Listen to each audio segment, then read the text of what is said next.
Chapter 41. After they entered the hotel and William saw Alessandra Ambrosio all dressed up, his suspicions flared again. In his previous life, he'd learned that models and their handlers were rarely entirely honest. It was harder for a model to make it than an actor, and they grabbed every opening they could. He'd been testing Ambrosio, and the result was plain. She had deliberately steered him toward a middle-aged man, clinging to his arm as they walked. It didn't matter. Everything was consensual. If there was a spark, they'd stay together. If not, they'd part. William's mind drifted to an old idol, Leonardo DiCaprio. In his previous life, DiCaprio's girlfriends had all been supermodels, and William had fantasized about the same life. Now, finally, he had a chance. He felt a private thrill. Ambrosio led him down to the beach. They shed their shoes and walked barefoot over soft sand, the sun melting toward the horizon, a gentle breeze off the sea. A stunning woman clung to his arm, flirting constantly. William sighed inwardly. This was living. He held her hand, and, almost without thinking, they strolled toward Alex Dimitrios' seaside villa. Not far off, he spotted Yin Yang, disguised as a tourist. The man's unremarkable build made the disguise perfect. Beside him, an Asian beauty lounged on a beach chair, wrapped around him. On the villa's second-floor balcony, Alex Dimitrios stared emptily out to sea. He looked defeated. Dimitrios must have learned that Carlos was dead and that Le Chiffre's mission had failed. With a full tactical team having captured the target, the operation had been exposed. Le Chiffre, who'd already sunk hundreds of millions into short positions, couldn't back out now. Dimitrios could only look for a new desperate hand to finish the job, or pay with his life. William glanced at Yin Yang and Alex, and then kept walking with Ambrosio. 20 paces on, the sound of hooves drew his attention. A beautiful woman, chest prominent, rode up on a horse and stopped in front of the villa. Then a muscular man emerged from the surf 10 meters from the house, water streaming from his face. He looked at the rider in open astonishment, as if love at first sight had struck him. William's thoughts raced. Bond? Had this mission already been assigned to him? Why was Bond in the Bahamas? The last 007 he remembered was Pierce Brosnan. Had Pierce died or been retired? William didn't know, but the man made a quick, curious glance at him, then dove back into the sea and swam off. Daniel, Bond, had clearly noticed William. If Bond was in the Bahamas, M might soon know William was here too. The thought tightened William's chest. Holding Ambrosio's hand, William turned back toward the hotel. "Alessandra, it's getting dark. Shall we go have a proper dinner?" he asked. He kissed her. She was uninhibited, looping her arms around his neck and answering the kiss with equal fervor. As they made a public show of affection, Barney waved frantically from under a nearby tree. His gestures asked when William intended to apprehend Alex Dimitrios. With one finger and a shake, William signaled, "Wait." Barney nodded and melted back into the foliage. They had a Bahamian feast in the hotel restaurant and later drifted to the casino. At the bar, they played a kissing game. William told jokes he'd remembered from his former life and made Alessandra laugh. He pushed the envelope with mildly risque lines, which only earned him playful pinches and more laughter. The mood warmed between them. "When do you fly back to the States?" William asked at one point, holding her close. Alessandra kissed him. "I leave tomorrow. I have a show in Miami the day after." She smiled. "Why don't you come with me? After the show, we could have some fun in Miami." William brightened. "Why not leave tonight? I've chartered a private jet at the airport. We could go to Miami first and wait for your agent. Other than the show, you're mine these days." She laughed and feigned scolding. "I'm not yours, William. You bad man. You just want to spirit me away so you can have your way." She caressed his cheek. She was irresistible, a master at her craft. "What are you going to do to me? I haven't even been to America yet, my dear." "I like bad men," she teased. "Shall we go to your room?" William was about to agree when Alex Dimitrios entered the casino, face clouded. He exchanged chips at the bar, glared at Alessandra, and saw William with her. Disgust twisted his features. He tossed his chips at Ambrosio as if she were beneath him and stalked toward the gaming tables. William bristled. Being looked down on for not having money rankled him. He smiled at Ambrosio. "My dear, let me show you a trick. That fellow's a fat sheep. I'll fleece him and then we'll go on a shopping spree in Miami." Alessandra rolled her eyes. You're already a billionaire. You still want to take advantage of ordinary people? William leaned in conspiratorially. He's not an ordinary civilian. He stopped her before she replied further. He pretended to reach into his jacket, but instead produced 20,000 pounds from his personal space and handed it to the bartender. After it was exchanged for chips, he took Ambrosio to Demetrios's table and set the stack down. "Good evening, everyone. May I join?" he asked. "Good evening," the players replied, welcoming him. Ambrosio sat at his side. They'd only been playing a few hands when Bond arrived with his own chips. "May I sit?" he asked. "Of course," William said with a smile. The dealer explained the blinds. Bond supplied them without fuss, and the game began. William kept his attention keenly on Bond. He didn't want him to upset the plan. In a few rounds, William engineered a bluff that drove Bond all in. Bond clattered his chips forward, 3 kings and a 4, but William's straight flush beat him. Bond shrugged and drifted to the bar, where he began flirting with a woman, Demetrios's wife. True to form, the spy had charm. Soon she was giggling, and the two slipped out of the casino together. William gave Demetrios a meaningful look. "You dared to eye Ambrosio. Now see how it feels." Demetrios, with his back turned toward the bar, couldn't see the liaison. He was already annoyed at William's stare, and now even more determined to get his own back. William intended to press his luck further. 5,000, the dealer announced.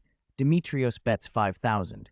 "Mr. Devonshire, it's your turn." William pushed 5,000 in chips forward. The dealer dealt the final card, a king. "Mr. Devonshire, your move." William considered, then said, "Check." Chapter 42. "Mr. Demetrios, Mr. Devonshire has folded. It's your turn," the dealer announced. "All in." "Wait." Alex Demetrios pushed the last few £100 of chips toward the pot, then reached into his jacket and produced a check.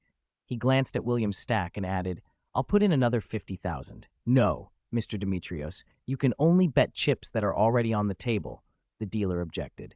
"You can ask a waiter to exchange chips for you," William said smoothly. "I'll give you a chance to win your money back." The dealer, aware the casino took a cut from chip exchanges, nodded and snapped his fingers at a waiter. After the chips were exchanged, Alex shoved 50,000 pounds worth of chips into the pot. "I bet all of yours," he said. William counted his chips. "I'm sorry, Mr. Demetrios, but I only have 80,000 in total. That won't cover it." Alex scowled at him, then flung his car keys onto the table. "A 1964 Aston Martin. That should cover it, right?" "All right." William smiled and pushed his stack, all 80,000, into the pot. "Show your cards, gentlemen," the dealer said. Alex tossed his hand forward, revealing a pair of kings. The community cards read 9-3-A-7K. 3 kings for Alex Demetrios, the dealer declared. "Mr. Devonshire, it's your turn." William turned his cards up and flung them onto the felt. 3 aces, the dealer said. 3 aces win, Mr. Demetrios." Alex stared at the smiling William, then begrudgingly pulled a check from his jacket, still hoping to recoup his losses. At that moment, a waiter handed him a folded slip of paper. Alex glanced at it, muttered something under his breath, shrugged, collected his jacket, and left, throwing a reluctant glance back at William and Alessandra Ambrosio. "Wait, Mr. Demetrios, you forgot your parking ticket," someone called. He plucked the ticket from his pocket, tossed it on the table without looking back, and left. William watched him go, knowing he would be meeting Le Chiffre. He leaned toward Alessandra. "My dear, could you keep playing for a bit? I need to call the crew and see if we can fly to America today." "But I don't know how to play," Alessandra protested, bewildered. "You've been watching for long enough. The dealer will guide you. Don't bet unless you have good cards." William stood, kissed her, and tossed a 500-pound chip to the dealer. "Please help her with anything she doesn't understand," he said. "Of course, Mr. Devonshire," the dealer replied, pocketing the chip with a smile. The other players were eager for Alessandra to take a seat. A novice at the table meant an opportunity to win back their earlier losses. Outside the casino, William called Barney. On the first ring, Barney answered, breathless. "Boss, we lost sight of Alex Demetrios. He got on a yacht and is now at sea." "Damn it," William swore. Le Chiffre had clearly grown cautious. On board Le Chiffre's yacht, Alex stood before the older man, helpless under his scowl. "I can't see how this is my fault. All I did was find you a person. You gave me someone under American surveillance? Someone captured by an entire team of America's best operatives? Le Chiffre snorted. Your man fell to his death. If that hadn't happened, I can't say what I would have done. Can I trust you again, Demetrios? Then don't, Alex said flatly. Whether you trust me or not doesn't change my reputation in the mercenary world. I still have someone willing to take the job. He just needs a few details and the right compensation. Le Chiffre's voice dropped. One more failure, Alex Demetrios, and you know what happens. Those warlords, drug lords, and terrorists won't let you or your pretty wife off the hook. His threat hung in the air like a cold breath. Alex decided it would be safer to go to Miami in person to oversee the matter. A short time later, Barney called back. Boss, he's just disembarked. Should we move in? William thought a moment. Not yet. Follow him for now. First priority is to find the mercenary who took the job. Once you have him, make the arrest and be careful. Understood, boss. We're on it. William returned to the hotel desk. Good evening, he said to the receptionist. Good evening, sir. How can I help you? I need a small favor. William laid a 50-pound note on the counter. The receptionist picked it up and smiled. Sir? You see, I scratched a 99 Ford. The last 3 digits of the plate are 235. Do you know who owns it? The receptionist glanced at his register. Mr. Bond, license plate J45235. William nodded. Yes. The receptionist, pleased with the tip and the discretion it implied, leaned in. If Mr. Bond hasn't noticed, perhaps I don't need to say anything. He nodded toward the west wing. William understood. All right, he's in Ocean View Room 12, west side. Thank you. William handed over another 50-pound note. Following the receptionist's hint, William took a seat 20 meters from room 12, pretending to admire the sea at night. Using Mage Hand, he slipped a military-grade listening bug into the room and put on an earpiece. The device had a range of more than 200 meters. Voices came through in a low, clear whisper. He heard Bond talking animatedly with a woman, Solange, Alex Demetrios' wife. I was worried you were approaching me because of Alex, she said. How worried? Bond asked. Not worried enough to stop, Solange replied, laughing softly. A phone rang. Solange leaned over Bond, picked it up. Hello, my dear. She listened. Okay, I understand. See you tomorrow. Bye-bye. She lowered the handset and smiled at Bond. He's on his way to the airport, waiting for the last flight to Miami, so you've got the night to question me, Mr. Bond. Chapter 43. Then we need some champagne. Bond's words made William immediately start thinking of an exit. Women did not interest him. His mission always came first. They were only a distraction. William heard Solange's reply over Bond's phone through his earpiece and cursed inwardly. Damn, Bond is still sharp. He'd known to look for clues through someone else's wife. Good thing I was careful, or Alex Demetrios would have slipped away without me even knowing. After he'd heard enough, William produced a tranquilizer pistol, loaded a dart, and shot Bond in the buttocks. Bond had his back to him and was about to make a call. William didn't want him stealing the lead now. Sleep tight, he thought. Bond, who had just picked up the phone, felt a sudden sting, touched the wound, and pulled out the dart. He turned toward William with a warning thought. This is bad, and within seconds grew dizzy and collapsed. Seeing Bond sway, Solange jumped up to help him. Before she could steady him, William fired another dart into her buttock. She cried out, and both fell unconscious together. William calmly separated the dart from the tranquilizer pistol, stowed the weapon in his personal space, whistled, and went into Seaview Room 12. He carried Bond and Solange, one under each arm, dragged them onto the bed, removed the dart from Solange, pulled blankets over both of them. You're lucky, Mr. Bond. I've left you such a pretty one. I'm off to take the credit, he muttered. Just as he was leaving the villa, he remembered something, turned back, took Bond's phone, and called his own number, a reminder for Bond after the mission. He placed a Glock 17 and several magazines in the bedside table. If Le Chiffre, furious about the failed bombing, sent men to finish them off, he didn't want the unconscious Bond to be defenseless. Madame M would fight him tooth and nail. After hanging a Do Not Disturb sign on the door, William left the Seaview room and called Barney. I've got news that Alex Demetrios is taking the last flight to Miami. You go to Miami International, keep an eye on him, and arrest him when you find his contact. In extreme circumstances, shoot to stop him. Bring your gear, William ordered. Understood. We're heading to Miami now, Barney replied. William walked into the casino, kissed Alessandra, and asked lightly, "How's the game, my dear?" "Oh, thank God you're back. Hurry and save me. In that short time, I've lost almost 10,000 pounds. I'm terrible at this." Alessandra looked on the verge of tears. William smiled and soothed her. "It's fine, my dear. It's just for fun. No one here will laugh at you." "That's right, Miss Ambrosio. It's just a lesson. Mr. Devenil can afford it. Think of it as tuition." Their cardmates chimed in supportively. William hugged her. "See, nothing to worry about. Now we should be going. The plane's ready." He excused himself to the table. "Sorry, ladies and gentlemen, we have a plane to catch. Goodbye." "Goodbye, Mr. Devenhill, Miss Ambrosio," they replied with smiles. William helped Alessandra cash out, arranged for the hotel to send his 1964 Martin back to London, a car worth keeping, and escorted her to the private jet. The Bahamas were close to Miami. They landed less than an hour after takeoff. Private jets meant you could leave whenever you wanted. William even wondered briefly whether he should buy one. They arrived at Miami and checked into the presidential suite of the Hilton, a couple of kilometers from the airport. 2 hours later, refreshed and nursing a whiskey, William's phone rang. It was Barney. "Boss, we've caught Alex Demetrios, but his contact slipped away in the chaos. We exchanged fire with his men at the Miami Human Art Museum. 2 of their men were killed before we captured Demetrios. No civilians were hurt. Do you want us to head to the airport?" "Damn, how did he get away again?" William muttered. "The Expendables aren't cut out for tailing people." "No need," he told Barney. "You might be compromised. Hide Alex and lie low. I'll handle the cleanup. Don't show yourselves. Wait for my word." "Understood. But boss, we can hide for a few days, not forever," Barney warned, anxious about having fired in downtown Miami. "Don't worry, I'll sort it." William hung up, dressed, and paid for a taxi that arrived in under 5 minutes.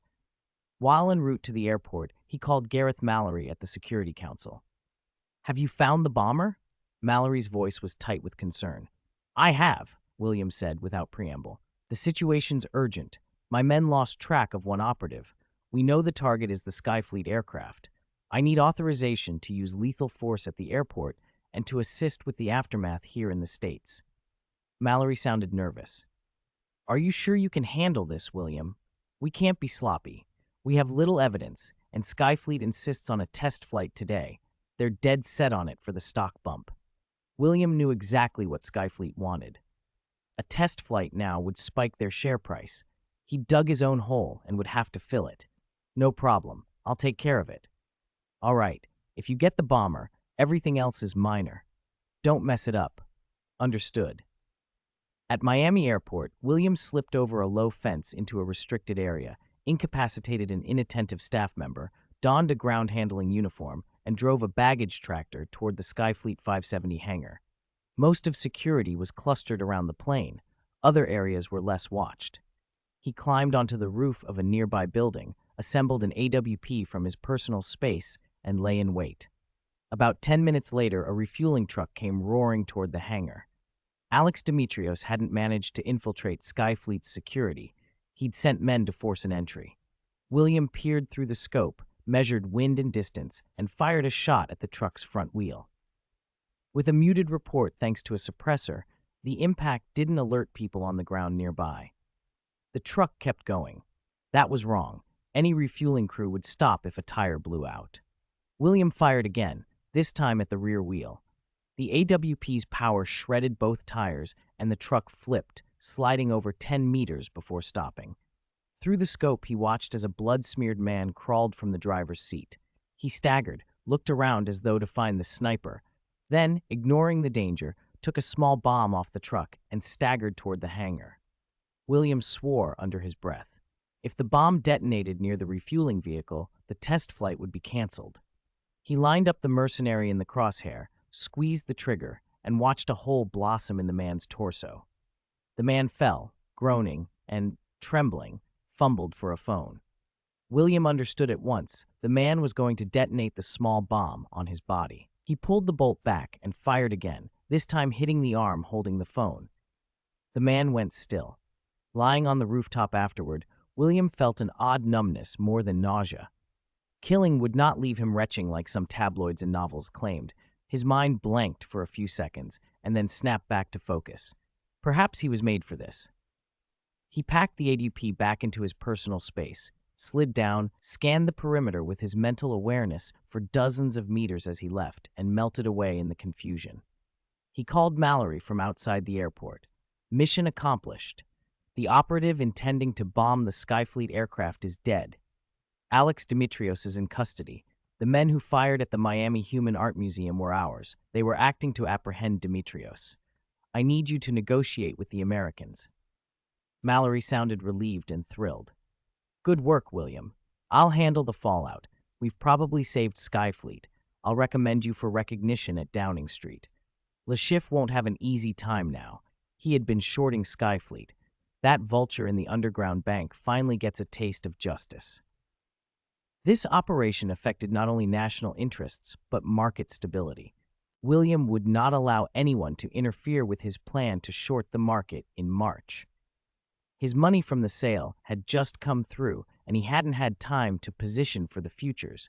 He wouldn't let anyone block his profit. After the call, he took a taxi back to the Hilton, bought some painkillers and anti-inflammatories from the hotel shop, and picked up a slice of fruit pizza for the room. He closed the door on the night and settled in, already planning the next moves. Chapter 44. William walked into the Hilton carrying a pizza and a bottle of anti-inflammatories. While he waited for the elevator, he took out his phone and called Bond. The line rang for a long time before someone answered. Hello? Who is this? Bond's voice came, half awake. Hey, Craig, it's William Devlin. Do you know me? William asked. There was the sound of someone getting up and heavy breathing through the receiver. Of course. Is there anyone in England who doesn't know you by now?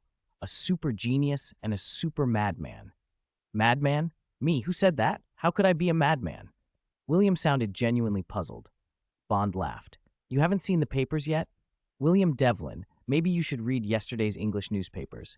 England's super genius predicts NASDAQ collapse. Genius or madman? 2 days ago, you were a genius the whole nation praised. Today, everyone wants to punch you. It's a good joke, one I could laugh at for a year. There was a bite in his tone. William had knocked him out with a tranquilizer gun. Bond was taking his chance to be relentless. All right, I'll read the papers, William said lightly. But if I were you, I'd listen to why I called. There was a pause. All right, have you sorted out the Skyfall plane thing? Don't you already know, Captain Craig Daniel? William replied with a teasing drawl. Former SAS, aren't you proud? Good. Makes it less likely you'll be dead later, and your wife won't come after me. I don't want any more trouble with her. What? Bond's tone shifted, suddenly alert. He knew William didn't call for nothing. The bombing of the plane failed. Our banker, Le Chiffre, could lose hundreds of millions. His middleman, Alex Dimitrios, is in our custody. What do you think someone like Le Chiffre does when he's lost that much? Find the leak, Bond said calmly. Exactly. You've got two choices, Bond. 1, if you care about the woman beside you, send her away. 2, if you don't, maybe you can help me take care of the people Le Chiffre will send in return as a reward for the call. William's voice was matter of fact. No, Bond said, quicker than William expected. I've got a better plan. I'll send Solange to a safe place, then go back to the hotel and wait. Whoever shows up, we'll capture them. My wife will be pleased with that. William made a mock pout. Suit yourself. Don't underestimate Le Chiffre. He's Algerian. You know what that region is like now. There are so many mercenaries and hired killers. Be careful, Bond. Bond was quiet for a moment, then said, Thanks, William. I'll be careful. I've handled these people before. That's good. William's voice softened. Oh, there's a Glock 17 and 5 magazines on your nightstand. Hope that helps. Thank you. We're even, William. Bond hung up. Bond woke Solange, opened the nightstand, and found the Glock and the magazine pouch William had told him about. Get up, Bond told her. We're in trouble. I need to take you somewhere safe. He slung the pouch on, tucked the Glock into his jacket, and pulled Solange out the door. William didn't follow. He knew Bond wasn't a man to be trifled with. This Bond was different. The kind of opponent a whole team couldn't handle when he was ready. William went back into the room, stripped, crumpled his clothes into the trash, and changed into a hotel robe. He showered, washing the smell of gunpowder off his skin. Back in bed, Alexandra was awake, reading a magazine. William smiled, crossed the room, and kissed her forehead. "It's late. Why aren't you sleeping?" She put the magazine down. "I woke up and you weren't here, so I couldn't sleep." "Where did you go?" "Buying pizza. Shouldn't take this long." William slipped into bed and wrapped his arms around her. "I had to take care of something. Don't worry. How are you feeling? Better? I bought some painkillers and anti-inflammatories. Want one?" She twisted at his waist and laughed despite the pain. "It's your fault, you reckless brute. I'm in pain, but I don't need medicine. I'll be fine in a couple of days." "You Brazilian girls are supposed to be fire," William teased. "You're beautiful, and yet you let me be the first. That's unexpected." He grew a little serious. "I didn't want to be like the others. I want to save what's precious for someone who makes my heart beat faster. I was a model at 15. I've seen too many girls sell themselves for a quick buck. How many of them end up all right?" Alexandra's voice went low, emotional. William held her tighter. "I'll take care of you. You're not alone in this." She rested her face against his chest. They talked quietly about the past until sleep took them. The next morning, William's phone buzzed. Bond's voice was on the line. "Mr. Devlin, M wants to see you. We're waiting at the Nassau Ocean Club. A helicopter will pick you up shortly." He hung up. William checked the time. 7 a.m. "Why couldn't she have come to Miami?" he muttered as he got up and dressed. "Do you have to go out?" Alexandra asked sleepily. "I have to go back to Nassau to meet someone. Can you take care of yourself today?" She was sensible. "No problem. I'm not very mobile anyway. I'll stay at the hotel and rest. I'll be back as soon as I can. I'll tell the front desk to send breakfast at 8:30. Anything special?" "Whatever. Low calorie. They know how to feed models." She turned her head into the pillow. William kissed her forehead.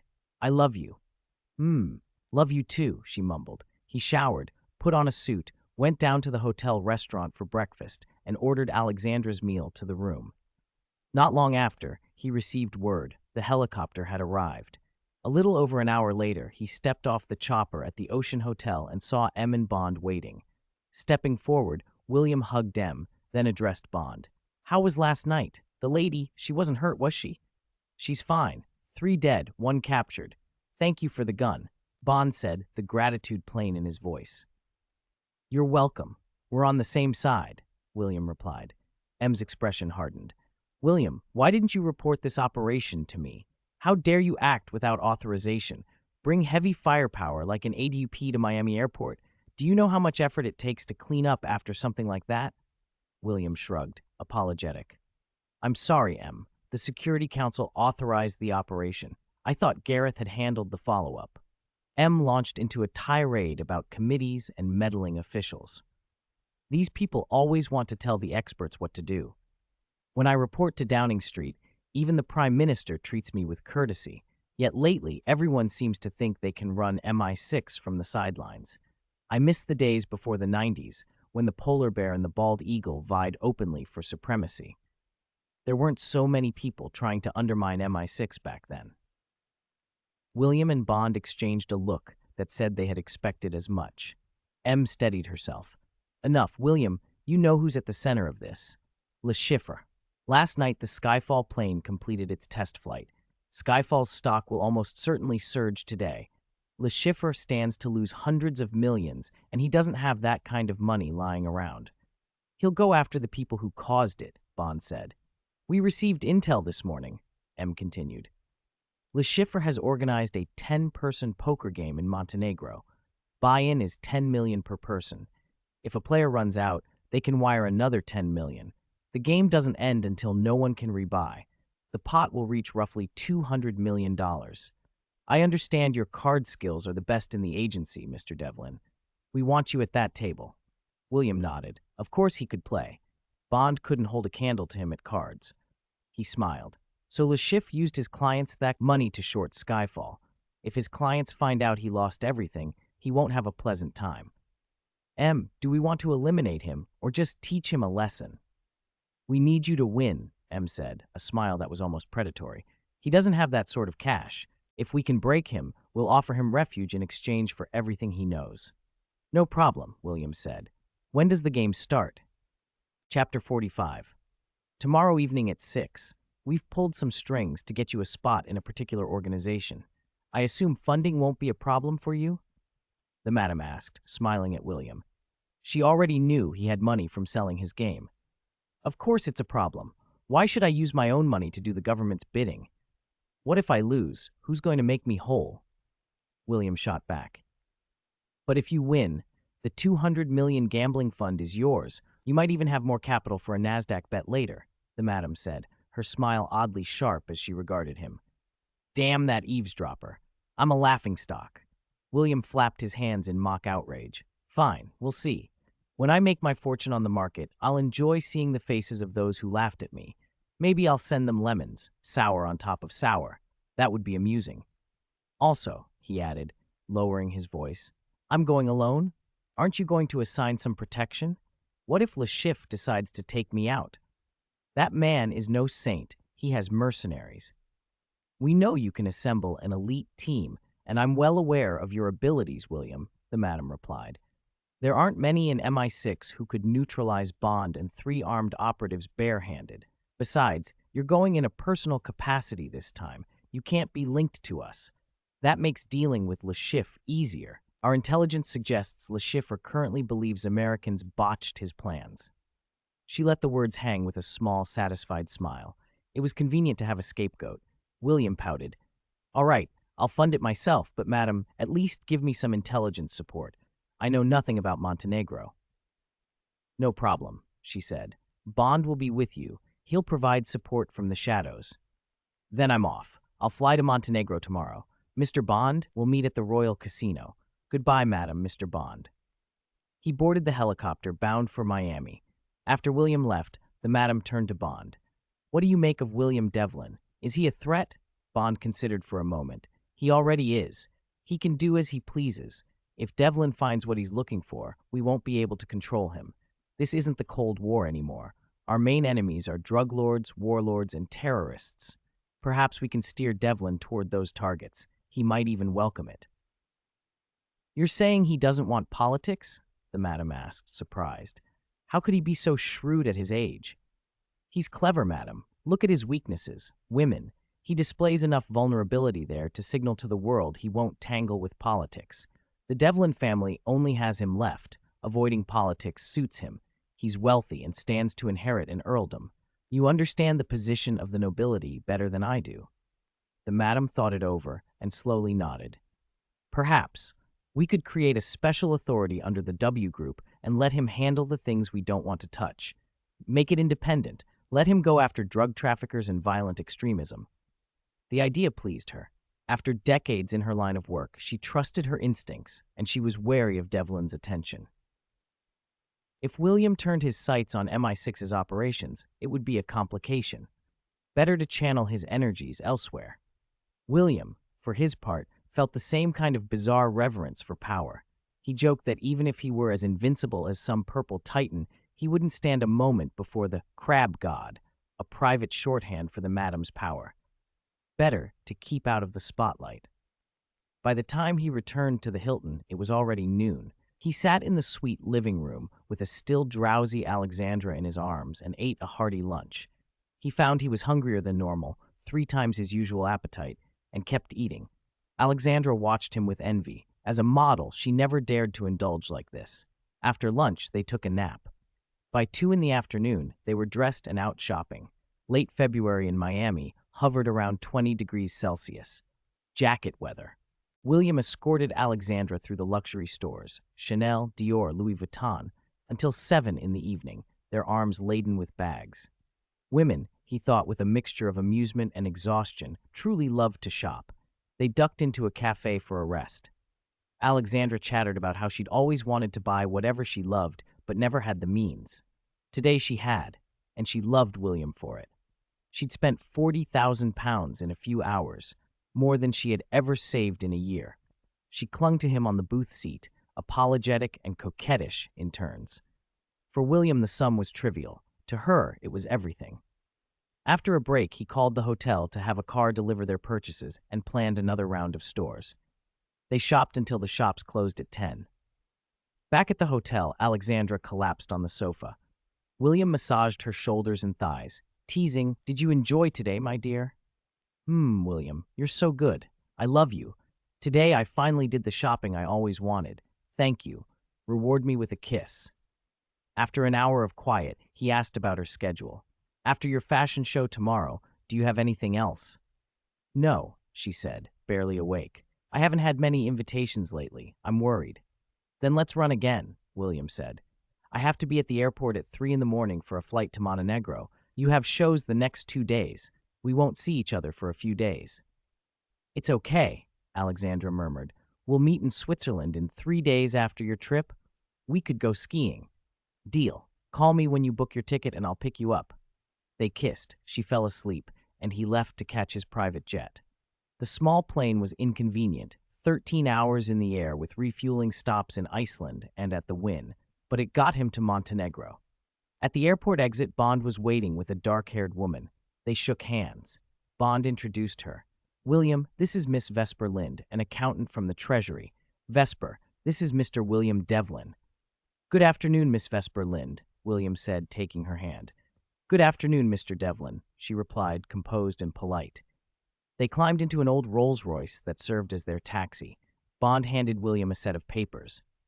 In the documents were 2 passports and a sheet detailing their cover identities. William was now Arlington Bill, a professional gambler. Vesper was Stephanie Brott, and on paper they were a couple. William squinted at the IDs. "Bond, I'm a public figure. Do you really think these will hold up? And Miss Lind, if we're a couple, shouldn't we share a room? I don't mind." "No, Mr. Devlin," Vesper said with a small, embarrassed smile. "I'm Catholic. For the sake of reputation and future prospects, separate rooms are best." William grinned. "Religion is a convenient excuse. You wouldn't deny me a little harmless companionship?" "Religion is a safe boundary," Vesper replied. "I hope you won't press it, Mr. Devlin." Outside, the Adriatic light lay low over the hills as the Rolls rolled toward their hotel, and a night of arrangements, cover stories, cautious alliances, and a casino table where fortunes would be made and lost. Chapter 46. "No, don't worry. You're not my type," William said, turning to stare out the car window. Linda Vespers snorted. "Is it because I'm intelligent? Does that make you feel inadequate?" "I don't go after women with boyfriends or husbands," William replied, glancing at the necklace she wore. It was an Algerian love knot, an unmistakable symbol of a committed relationship. Poaching someone else's partner was beneath him, and even with makeup, her freckles showed through. That, too, cooled whatever curiosity he might have had. "Bond, why did the Treasury send an accountant here? What does this have to do with the Treasury?" he asked. "Ha ha ha, better not to know everything," Bond said with a private chuckle, looking at Linda. "If you heard it, you might lose your mind. To prevent you from evading taxes again, Mr. Devonshire, we believe you've got a history," Linda said sweetly. William cursed under his breath. "Damn it, when have I ever evaded taxes? That's slander. Watch your words, gorgeous. I could sue you." "If you had proof, you would have had me arrested already," Linda replied calmly. "But you have, Mr. Devonshire.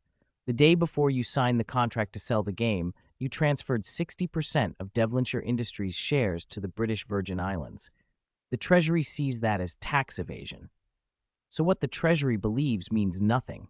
If there was a problem, the police would already be at my door," William said. "Nonetheless, Mr. Devonshire, the director of the Treasury expects you to win, and the Treasury sent me to watch you and the money you win," Linda said with a smile that didn't reach her eyes. William slammed a hand on his knee. "Bunch of bastards. I know who's behind this. When I'm back in England, I'll make trouble for them. I refuse your supervision. That money is mine, and it won't go through the Bank of England. The Treasury has no right to tax it." "Yes, the Treasury has the right to tax you," Linda said evenly. "Any traceable income of a British citizen can be taxed. We already know about this poker game. We'll be watching the money. Don't think you can slip out of our sight like last time."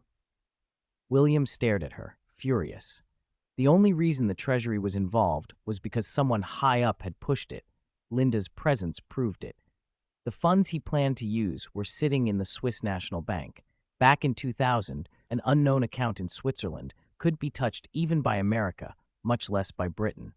He took a breath. Fine. How much tax are we talking? 26%. William's laugh was incredulous. So the government did nothing for me, and now they want to take $468 million from me if I win $1.8 billion? Mr. Devonshire, your math is correct, Linda said, offering a flattering smile. No one's getting a cut of my money, William said, pulling out his phone and dialing his private manager at the Swiss National Bank, Phillips. When the call connected, he said, Phillips, this is William Devonshire. I want a bespoke tax avoidance plan. I'm in Montenegro tonight for a 10-player poker game. If I win $1.8 billion, I don't want a single cent going to the British government. Make it happen. Understood, Mr. Devonshire, Phillips replied. We'll send a specialist to Montenegro to contact you. We guarantee we can meet your requests. The specialist will be in front of you in 3 hours. You'll just sign the documents, and our bank will handle everything. Perfect. I'll wait. Bye. William hung up and waved the phone at Linda. See, that's the advantage of having money. One call and it's taken care of. You're out of this, Miss Vespers. Intelligence counts for little against brute force. I'll even book you a flight back to London. You can't send Linda Vespers back, William, Bond interrupted. This matter was authorized from Downing Street. The Security Council and many people there remain unconvinced you'll win. Linda came to Montenegro with authority and funds. If you refuse, I'll have to step in. Linda's smile broadened, pleased to be the showpiece of this little standoff. William laughed, more out of spite than humor. He dialed another number. I need a wild card for tonight's poker game in Montenegro. Can you arrange it? Of course, Mr. Devonshire, Phillips answered after a moment. Basel Bank is handling fund custody this time and has multiple financial dealings with us. We can get you a wild card within an hour. You'll have the full support of our bank. I'm processing it now. Excellent. Thank you, Phillips, William said, triumphant as he ended the call. He turned to Linda. You still can't touch my funds. Linda's expression hardened. Mr. Devonshire, you should consider the consequences if the public learns what you're doing. Your reputation isn't clean. If the British public finds out you're attempting every possible means to evade taxes, you'll be ostracized. William shrugged. So be it. At worst, I'll be cursed at for a while. People forget. As long as the government can't touch me, I'll remain a billionaire. I never wanted to go into politics. Just a pampered aristocrat, Bond said. If no one bothers you, you're happy. But the law doesn't forbid reasonable tax avoidance. As long as my P3 sells well, plenty of countries will invite me to open factories. I can move the company to America. The market's better there anyway. Fine. I'm a billionaire. I can do as I please, William replied. If the madam hears this, she'll be delighted. She's always wondered what role you'd play.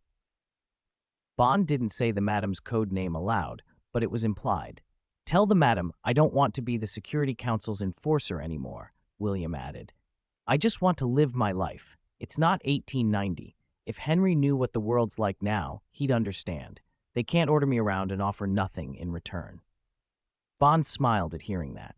William truly had no taste for power.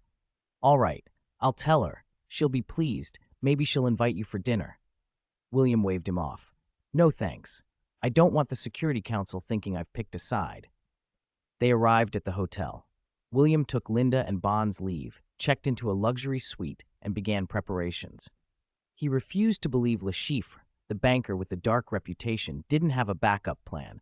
If the man failed to win and couldn't produce the money, his employers would kill him. Desperate, Le Chiffre might do anything, and his greatest vulnerability would be people close to him. William didn't want to take any chances with his own loved ones. He called Barney from the Expendables in the United States. After a few rings, "Hello, boss." "Barney, have you sorted out the Miami shooting incident?" "Yes, boss. I gave a statement this morning. Everything's fine. We were treated as good Samaritans and even got a Miami Good Citizen Award, thanks to you." "That's good. Listen, go to London immediately and pick up my mother. Take her to the village near Devonshire Oxford Castle. The locals there have been retainers to the Devonshire family for generations. They'll cooperate with you in protecting her. Bring full gear. There might be danger. 2 months assignment, $2 million per month. Any problems?"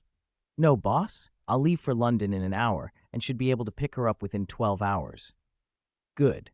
Be careful, Barney. Bye. We'll be careful. Bye, boss. William then called his private lawyer, Anthony, at the Gilded law firm. Morning, William. To what do I owe the pleasure? Run into trouble. Anthony laughed down the line. Good morning. I need you to buy Devonshire Oxford Castle before tomorrow. Anthony sputtered. Without the 1,000 acres, just the castle and 10 acres is about £4 million. If you buy the whole estate, it could top £10 million. William, you said you'd wait a year or two before buying. Why the sudden change? The price is still high. Do it, William said simply. I'll cover whatever's needed. Get it done. Understood, Anthony said, adapting to his client's tone. I'll get started right away. Chapter 47. To William, $1 million or $2 million was pocket change now. He was confident he could win the card game, but he had to arrange security for his mother. Without much thought, he said, up to $5 million, you can buy back the old castle. Can you get it done by tomorrow? Of course, Anthony replied. People are selling land and property to buy stocks. Since '98, many shares have gone up 5- or 6-fold, and some even 10-fold. As long as it's an all-cash offer, the owner of Devonshire Castle will sell. Don't worry, if everything goes well, I can have it done today. Wait for my good news, William. All right, I'll wait, William said. Don't worry, I'll handle it. I'll contact the owner now. Bye. Bye. William sat back on the sofa, thinking through everything to make sure he hadn't missed anything. He had been careless. Le Chiffre would do anything for money. If William won the game, Le Chiffre would almost certainly try to kidnap someone to force him to lose, most likely his mother, Lena. And he couldn't forget about Alessandra. He needed to make sure Alessandra Ambrosio was safe. He felt frustrated at his lack of reliable subordinates. Good people weren't easy to find. There was no choice but to call Barney from the Expendables. Hello, boss, Barney answered. We're packing up. Any more orders? William didn't waste words. Barney, do you know any good bodyguards? Ideally a tactical squad. I've got someone in America who needs protection. Barney thought for a moment. A dedicated team? If you don't have an age limit, I know a 5-man team. They're retired Secret Service. Now they do celebrity and VIP protection. They're older, so they don't get much work, but they're top-notch. The team has an operations guy, a computer and surveillance expert, logistics, and the toughest of them is a former Secret Service ace named Brian Mills. I've worked with him. He's the real deal. Where are they based? William asked. Miami, usually, Barney said. But they'll travel. Perfect. That's them. 3 days in Miami, then escort the client to Switzerland to await me. It won't exceed a week. Is $500,000 enough? Plenty, boss. Because they're older, their rates are low. They charge about $400 per person per day for celebrity work. They'll be thrilled. I promise they're the best. Usually they neutralize threats before the client even knows anything happened, Barney said, laughing. William chuckled despite himself. Jesus, Barney. Are they bodyguards or assassins? I'm suddenly nervous about the people you recommend. Barney cursed himself in his head for overselling, but he trusted Brian Mills completely. That's just their method. Brian is aggressive. Sam handles the surveillance and spots threats. Then Brian goes in and deals with them proactively. The clients rarely notice anything. That's why they're not flashy. Employers sometimes misjudge them. All right. I can't find anyone else on short notice. I'll trust you. I'll transfer $500,000 shortly. Tell them if they can keep the protected person safe and calm, I'll add another $200,000 afterward. Cash is fine. Cash is how they like it anyway. Tax-free, Barney said, laughing. These guys don't ask for much. No one in Miami would mess with them. I've sent you the details. Time's tight. Find them now, William said. Okay, boss. Bye. Bye. Barney dialed Brian Mills immediately. A few seconds later, the deep, distinctive voice of the middle-aged former agent answered. Hello, Barney. What's up? You free? I've got a good job for you. Besides spending time with my daughter, I've got time. What is it? Barney had the photo William had sent and looked at the beautiful brunette. It was obvious this Ambrosio woman was important to his boss. My employer needs a model protected in Miami for 3 days, then escorted to Switzerland. It won't exceed a week. Pay is $500,000. Interested? 7 days. $500,000. What kind of model's that expensive? Brian said, then chuckled. Of course we'll take it. The client is Alessandra Ambrosio, Barney went on. She's finishing a show in Miami tomorrow or the day after. If you can do it without alarming her, my boss will add another $200,000. I mentioned that because you're best at quietly neutralizing threats. Thanks, Barney. I'll take you up on that drink when I'm back, Brian said. But don't worry, we don't make mistakes. If anything goes wrong on our watch, I'll put my head on the block. Good, Barney said. You might face armed kidnappers. Bring all your gear. Understood. 7 days protecting Alessandra Ambrosio. Dealing with armed kidnappers is our specialty, Brian replied. If we do this well, you'll have no trouble finding work in future. Your employer pays promptly and is generous. Cash is an option. We'll figure out cash or check when we meet, Barney said. Good luck. Bye, Barney. After hanging up, William called his mother. Lena answered with a scolding tone that made him grin despite the tension. William, why are you calling now? Do you know how busy the cafe is? And you went off to the Bahamas alone and picked up girls? How many girlfriends are you planning to have? Tina cried when she saw your photo with that model in the papers this morning. Why would you upset her? William thought, that little beauty Tina is the one upsetting me, not the other way around. No, Mom, I didn't mean to upset Tina. She's only 16. I wouldn't flirt with her. So if she were older, you would? Lena snapped. William Devonshire, I never thought getting rich would make you so bad. First Diana Rigg, now a Brazilian model, and trying to corrupt the little girl who grew up with you. Get back to London right now. Don't mess about. The Empress was angry, and William softened. Mom, I can't come back yet. I'm dealing with something in Montenegro. As soon as I'm finished, I'll come home. When he said Montenegro, Lena's tone eased. All right. Business is important. How long will you be? Don't lie to me, or you'll get a scolding. I'm not lying. It should be about 10 days, William said quickly, changing the subject. By the way, a team will come to see you tomorrow. The leader's called Barney. They'll take you and Tina back to the town near Oxford to sign the contract with the current owner. I'm buying Devonshire Castle back, but I can't be there to sign. You'll have to do it for me. You're serious? Buying the castle back? Lena's voice changed to delighted disbelief. Oh, William, that's wonderful. We can finally go home. Thank you, darling. I love you.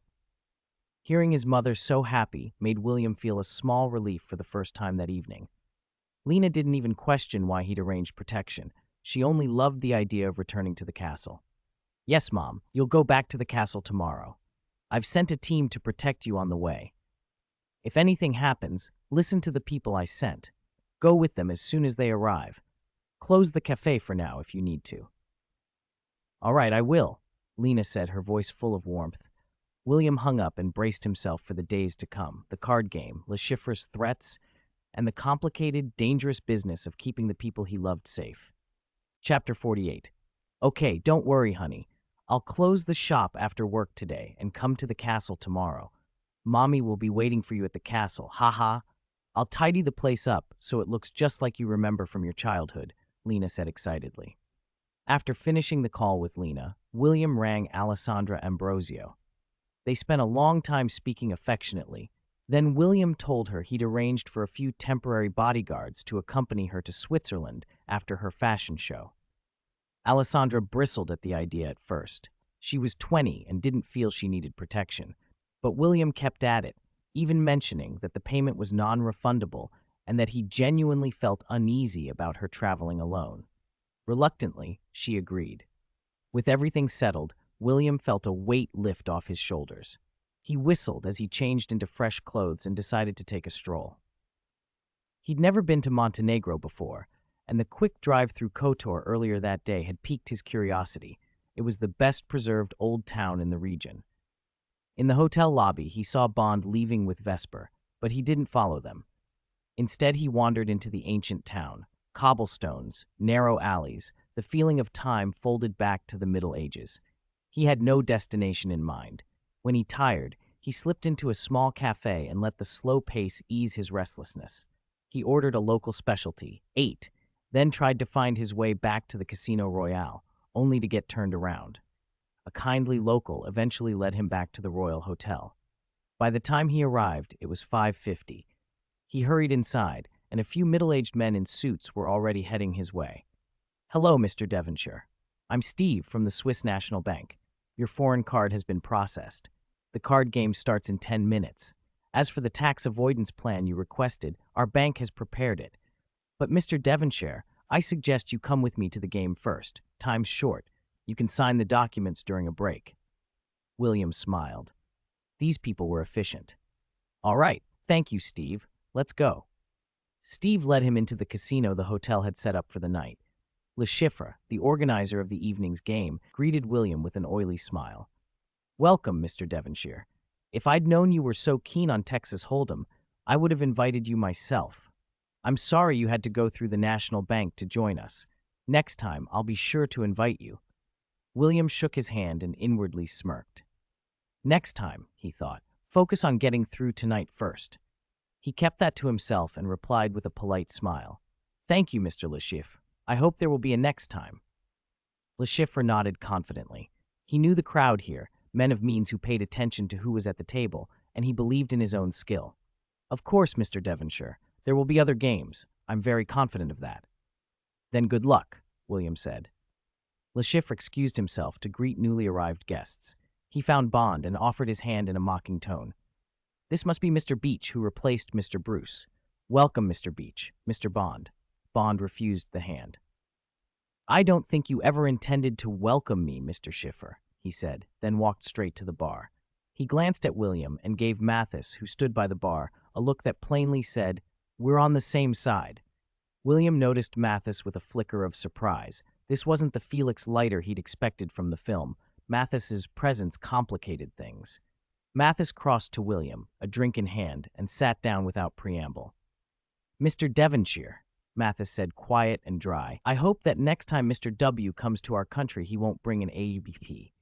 William adopted a look of faint confusion. "Pardon? Do we know each other?" Mathis raised his glass, lips twisting with a mocking smile. "You know who you are and what you've done. I only hope, for everyone's sake, that in future you'll let us know about your operations, and please don't interfere with our work." He tapped his glass against William's in a pointed little toast. "Thanks for your cooperation, Mr. Devonshire." William's jaw tightened. Mathis sitting here in Bond's circle was a warning, problematic. He answered evenly. "That day's protection was in the mutual interest of both our countries. I don't do charity and leave my name tied to it, nor do I like people who reap the benefits and then complain about me. And I don't like being investigated, Mr. Mathis." He fixed him with a cool stare. "You might not know enough about me. By the way, your wife's maiden name, Willis, wasn't it?" Mathis's eyes widened. He hadn't expected William to toss out such a personal detail on a first meeting. Either Devonshire's intelligence reach was extraordinary, or someone from British intelligence had shared more than usual. Mathis composed himself and said, "You're right. We should talk properly sometime, perhaps over coffee." "If you want to talk to me, go ask Gareth Mallory first," William said with a grin. "If he gives you the green light, I have no objections." That name carried weight.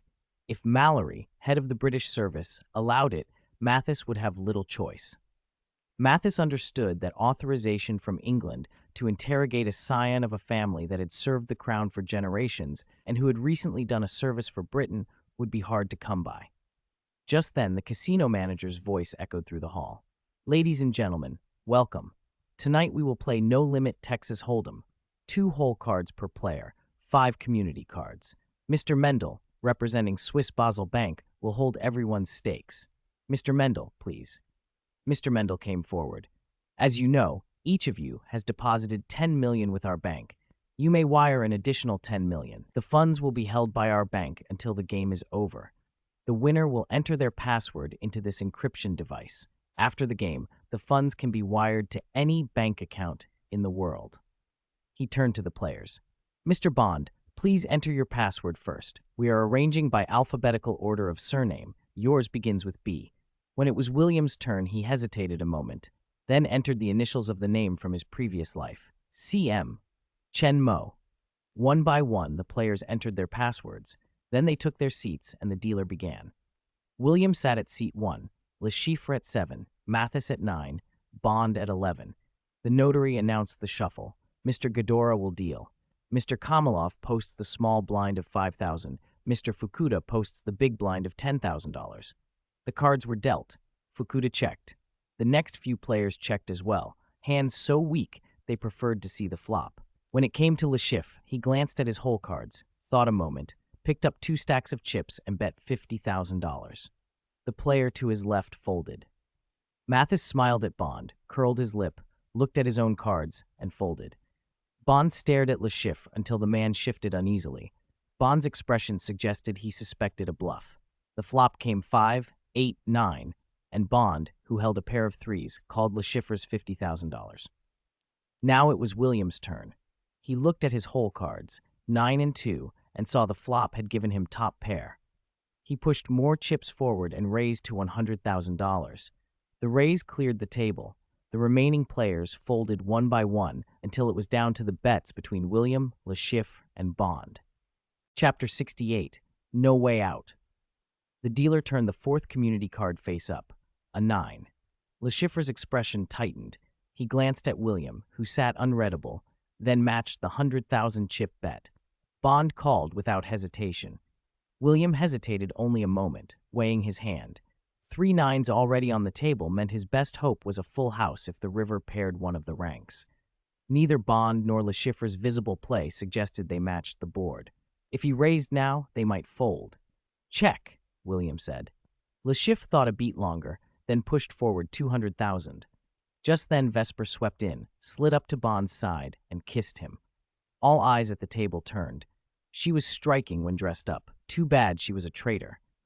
William watched, amused, as Bond affected being completely enthralled. He didn't want to spook Lashif. Pretending to be distracted by a pretty woman was an easy cover. Bond's attention snapped back when the dealer prompted him. He called. William, seeing both opponents committed, tossed 200,000 chips in without drama. The dealer dealt the river, a deuce. Lashif slammed 200,000 into the pot. Bond folded. William, knowing Lashif had hit what he'd been hoping for, forced a smile and called. Heads up, show your cards, Mr. Lashif, the dealer announced. Lashif exposed a pair of 2s. Full house, the dealer declared, 3 2s with a pair of 9s. Then he turned William's hand over. Full house, 3 9s with a pair of 2s. Mr. Devonshire wins. A large black man across from William grinned. Hey, buddy, you're lucky. No matter what Lashif had, he couldn't beat you tonight. Thanks. William snapped his fingers toward the bar. 1 dry martini, 3 parts gin, 1 part vodka, half a part quina lillet, shaken with ice, garnished with a thin slice of lemon. The table's curiosity was immediate. Such a drink? Several players asked the bartender for the same. With attention diverted, the man who just lost money grew jittery. Are you all done ordering? Can we continue? Lashif demanded. William smiled. It's only entertainment, Mr. Lashif. No need to be so serious. Exactly. Drink up and relax, someone else urged. You too, Mr. Lashif. Lashif rolled his eyes, produced an asthma inhaler, and took a quick puff. The others exchanged amused glances. He had money but couldn't partake. It made them pity him, in their way.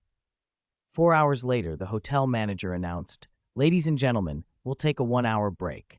William left the table and walked out of the casino. He didn't care about Lashiffer's fate. As long as he took the money on the table, that was enough. Besides, Bond was still here. William ate alone at the restaurant and returned to the casino an hour later. For the rest of the night, he played conservatively, waiting for the others to wire the remaining 10 million so he could extract the full amount. If he pushed too early, they might stop playing after losing the first chunk. They played on until 2 in the morning and broke for the day. The next day, William woke at 11, spent the afternoon wandering the small town, ate dinner, and returned to the casino on time. That night, his tactic was simple. Pressure whoever was winning the most. Once the rest had wired the remaining funds, he would unleash his full force. To everyone else, William seemed almost cursed with luck. He dared bets on terrible cards, and they still paid off. By 10 that night, only William and Lashif remained. Bond had fallen into one of Lashiffer's traps earlier and lost 10 million, and hadn't come back. He admitted, privately, that William's skill at the table far outmatched his own. The church's 20 million didn't last either. His side left the table early to confer with Bond. For both of them, the important thing was that Le Chiffre didn't walk away. At the climax, William beat Le Chiffre's 4 5s with a straight flush from 4 to 8. The room erupted. William jumped up in exhilaration. Counting the wired amounts, William realized he'd taken roughly $1.7 billion in that session. Le Chiffre stared at the table, then fixed William with a look of pure hatred. The loss was a shock he could not accept. If he couldn't win at cards, there was another way. He leaned toward his bald subordinate. "Did you find the men I asked for?" "Yes, a mercenary team, over 30 men, waiting not far from the hotel," the subordinate answered. "Good. Notify them. The target, William Devlin Shire." "I want him alive," Le Chiffre said, his voice low and furious. "No problem," the subordinate replied and hurried out. William shook hands with the players who congratulated him. The others drifted away after pleasantries. The church approached with a glass of wine and Bond at his side. "That was spectacular, William. I never imagined your card play could be that good. Is there anything you can't do?" William took the wine and shrugged. "I can't give birth." They all laughed. "So who gets Le Chiffre?" the church asked. "Is he ours or mine?" William smiled. "Of course he's yours. I promised the madam, and besides, you didn't do much today." "Fine. Then it's down to us. If you catch him, he's yours. If I catch him, he's mine." The church sounded resigned. He had indeed contributed little and felt no right to claim him. They shook hands, then dispersed to prepare for the capture. Chapter 69, Bond's Recklessness. After the church left, Bond and William clinked glasses. "Congratulations, William," Bond said. "Thank you. How do we take Le Chiffre? Any support here?" William asked. Bond shook his head. "Unfortunately, no. It's just us. Don't worry. I'll handle Le Chiffre and his men. You handled things at the table. I'll handle things off it." William nodded. He preferred not to get his hands dirty. Fine wine, a lavish meal, and watching Bond deal with the mess sounded like the perfect evening. Chapter 50. Just as William was thinking about getting a big meal, Bond said, "I'm a bit hungry. Fancy grabbing a bite, William?" William nodded with a smile. "Of course, my treat. Let's have a drink." They entered the restaurant together and spotted Linda Vespers sitting alone by the window. Bond went over. "Linda, do you mind if we join you?" Linda rose, shook William's hand, and smiled. "Not at all. Make yourselves comfortable. I just arrived." Bond laughed. "William's treating today, so we should really splurge. I'm ordering the most expensive dishes." After the food arrived, they chatted and laughed. Halfway through the meal, Linda's phone buzzed. She scanned the message, her expression tightening, then looked at William and Bond. "Mathis needs me," she said. "The Americans have found Le Chiffre. They'll take the first flight tomorrow to escort him to America. Gentlemen, I'm sorry. I must go. Good night." William and Bond stood to see her out. "Good night, Miss Vespers," they said. As soon as Linda left, Bond grew suddenly tense. "We can't let the Americans get Le Chiffre," he blurted. "If they take him, we won't be able to report back to the Security Council." He thought of getting back into the hunt.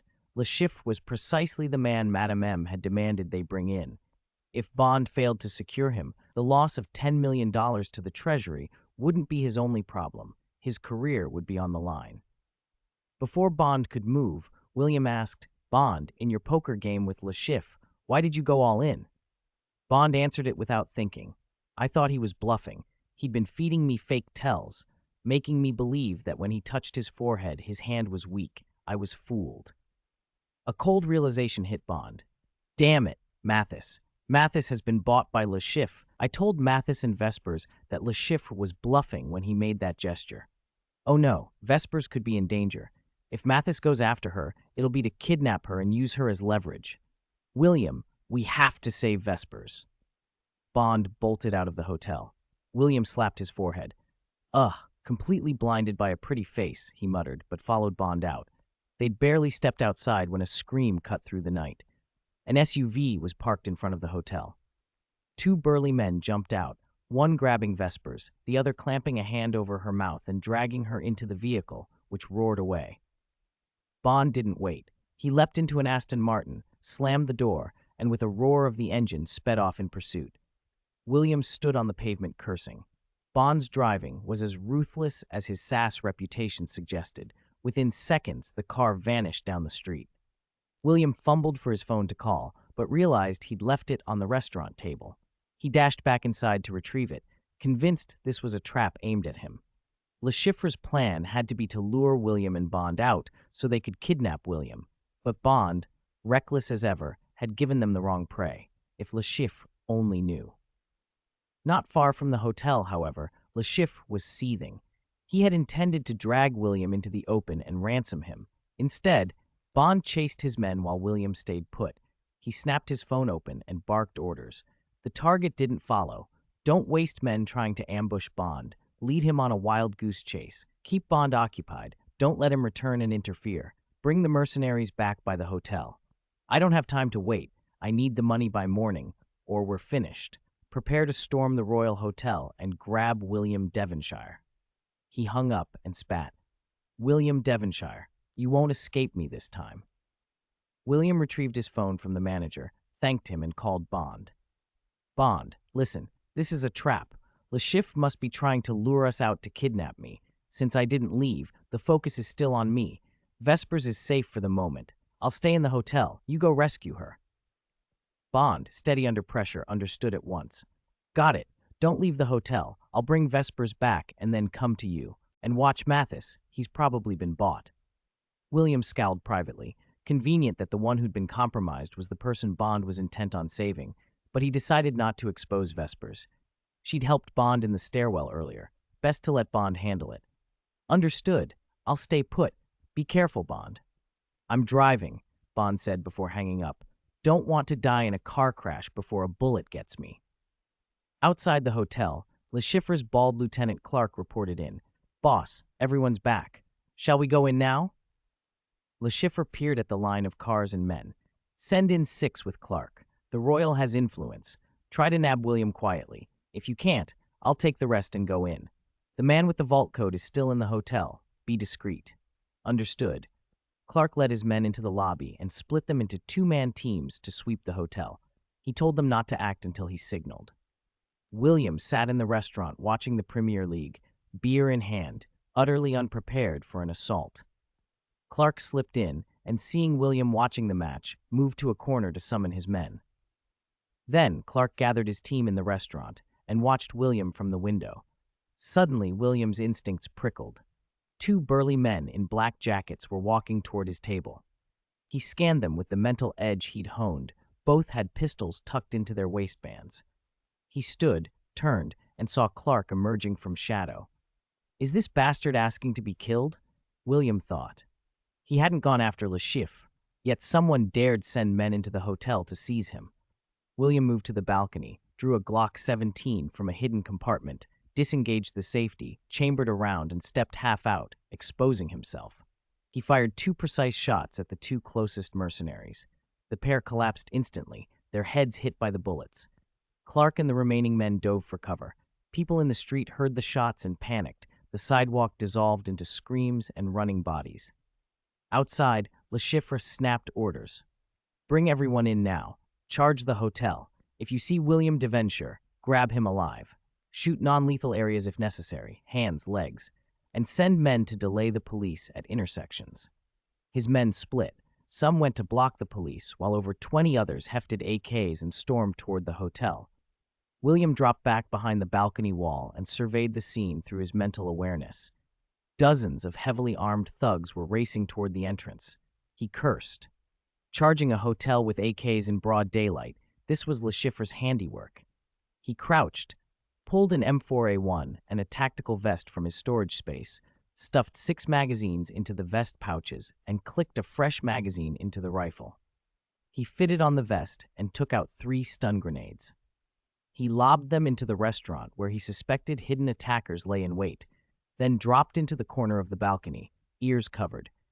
He knew exactly how devastating stun grenades were in an enclosed space. "Grenade! Take cover!" the mercenaries shouted. Then 3 deafening bangs echoed through the hotel. The assault had begun in earnest. Chapter 51. Temporarily in control of the restaurant gave William the breathing room he needed to deal with the thugs outside. He grabbed the M4A1, stood up on the balcony, and opened fire on the mercenaries charging toward the hotel. Shouldering the rifle, he held the trigger and swept across the street. The sudden, accurate fire left the attackers stunned. Many dove for cover or flattened themselves on the pavement. William didn't hesitate. In under 10 seconds, he emptied 2 magazines, mowing down a dozen men before most of them had time to react. When one of the mercenaries finally returned fire, William ducked. The balcony he had slipped out onto was peppered with bullet holes. He hung the M4 behind him, drew his Glock 17, and, using his mental scan to locate 2 men still groggy from a flashbang, moved silently up and put both of them down with single shots to the head.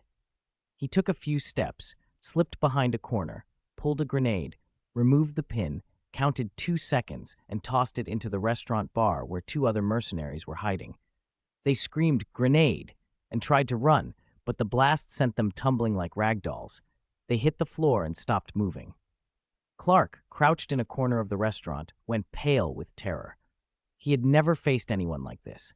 6 men were dead in less than 2 minutes. Clark listened to the sounds in the room as if they were slow as syrup, his hands shaking so badly the gun trembled. He screamed, desperate, "Come out, William Devlin! Come out and face me!" William was only about 4 meters away, crouched behind a dining table. He heard Clark's shouts, grabbed a chair and hurled it toward the corner. The chair smashed into the wall, ricocheted and struck Clark. Nervous and on edge, Clark fired 2 rounds at the chair before realizing his mistake. That split second of false confidence was all William needed. When Clark swung his gun back, he found a Glock pointed at his temple and William's cold eyes staring down at him. Clark raised his hands, and then a single shot ended him. William watched the man slump with no hesitation. Killers left no room for mercy. There were still a dozen AKs outside and downstairs. He could not be soft now. Part of William's reasoning was tactical, to test the gunplay techniques the system had taught him. Part of it was strategic. He had made a fortune, over $2.2 billion from selling games, another $1.7 billion tonight at the tables, and would become an obvious target. He had almost $4 billion in cash now. To survive, he intended to make an example of anyone who thought to come after him. He would take no chances. Le Chiffre had moved against him. William would not leave a venomous snake that could strike later. Dead men could not seek revenge. From the moment William fired his first shot until Clark died, less than 3 minutes had passed. He walked to the 2 men the grenade had knocked down and put them out of their misery with headshots. Then he scanned the restaurant for surveillance and found a camera. He raised the Glock and blew it out of its housing. Cautiously, he peered through a window at the street. Outside, the thugs had recovered and were pressing toward the hotel, providing covering fire in small groups. William pulled binoculars from his storage space and swept the opposite sidewalk. There, behind an SUV, stood Le Chiffre, watching the restaurant balcony with growing fury. He could not have expected a young games entrepreneur to be capable of such ruthless, professional violence. Over a dozen of his paid fighters had fallen in an instant. They had been veterans of the Albanian Civil War and had cost him $2 million to hire. Le Chiffre cursed, stomping beside his car as he watched his men panic. William scanned the street with his mental power and noted the dozen or so mercenaries closing on the entrance. He didn't hesitate. He pulled an AWP from his storage, assembled it, and fitted the magazine, suppressor, and scope, a task that took him just over 20 seconds. He set the rifle on a chair, opened the scope cover, and slotted around into the chamber. Through the scope, Le Chiffre and 2 bodyguards were plainly visible at 200 meters. William planned the shots in silence. He settled the crosshair on Le Chiffre's head, placed his finger on the trigger, and squeezed. The first shot cracked through the scope. He immediately cycled the bolt and sent a second round into the man crouched near the SUV, the one who had been half obscured. That man dropped immediately. The last guard tried to scramble for cover, but William didn't look to see the result. He worked the bolt, fired again, and watched through the scope as the man was carried forward by the AWP's impact, then fell, motionless. A .338 ballistics hit in the back at 200 meters was a certain death. The exit wound at the front made survival impossible without immediate emergency care. Satisfied, William returned the AWP to storage along with the 3 spent casings. He grabbed the M401 off his back, fitted a fresh magazine, took 2 spare mags from his inventory, and slotted them into his tactical vest. He chambered a round and fitted the suppressor. He did the same with the Glock, loading a fresh magazine and attaching a suppressor, then stashed 3 extra magazines at his left hip for quick reloads. The hotel lobby was now exchanging fire. The thugs had come in and were pinned against security. William stayed in the restaurant. He did not want to confront a dozen AKs at close range. He waited, scanning the lobby and the street with his mental power for the right moment. When the last few attackers reached the entrance, he drained the glass of whiskey he had found behind the bar, grabbed the M4, and sprinted for the balcony. With a light jump, he dove from the 2nd floor. While airborne, he fired 3 quick bursts at the 3 men guarding the entrance. Each burst hit true. 3 of them dropped where they stood. William rolled to cover by the main doors, peered inside, and fired 2 more bursts at 2 men, 4 or 5 meters in, taking them in the back. In under 10 seconds, he had eliminated 5 attackers. 9 remained. He took cover by the main entrance and scanned the lobby with his mental power. Hotel security was pinned into a corner, one of them wounded. No civilians remained in the lobby, a relief. He swapped in a fresh magazine, kept low along the wall, and entered the lobby. A security guard saw him and, mistaking him for a thug, raised his weapon. William moved behind a pillar, then cautiously poked his head out and met the guard's eye. He made a quick, universal gesture. "Don't fire, I'm one of you." The guard hesitated, noticed the suit and tie, the M4A1 rather than an AK, and nodded warily. He swung his weapon back toward the real threats. Seeing the guard accept him, William stepped out and fired 3 bursts into 3 thugs whose backs were turned. The muffled, suppressed fire still made the remaining shooters jump. They realized reinforcements had arrived. Men who had fought in wars could tell the difference in sound. This was not an AK. It sounded like an M4. For the mercenaries, the implication was simple and chilling. Special forces had turned up. The lead thug grabbed his radio and barked, "Reinforcements! We need support! We're surrounded!" From a nearby walkie-talkie, William heard a calm response within seconds. "Understood. We'll be there immediately." Chapter 52. "Damn it, they're trying to flank me," William cursed under his breath. He heard the bandit leader shouting for backup. After a moment's thought, he slipped back to the hotel entrance, found 3 AKs, cleared the chambers, and removed the magazines, then grabbed a dozen extra magazines and hurried back to the pillar. In a motion that took less than 10 seconds, he slid the 3 rifles across the floor toward the hotel's security and tossed the magazines after them. The guards hiding in the corners and stairwells were instantly emboldened. They picked up the AKs, slapped in the magazines, and gave William a grateful thumbs up. Now they believed he was on their side. William signaled that he would handle the reinforcements. The guard watching him nodded. If William stayed at the entrance, he'd be trapped in a pincer attack. With AKs in hand, the hotel security could hold the stairwells and keep the bandits out until backup arrived in 10 minutes. William slipped out the main door and ran along the hotel's side wall. He spotted 5 or 6 men with AKs running from about 100 meters away and realized this was a bad place to be caught in the open. He didn't want a direct confrontation. He looked up and saw an open 2nd-floor window. A plan formed. He backed up a few steps, sprinted, leapt onto the 1st-floor sill, and pushed himself upward. His hands found the 2nd-floor window ledge.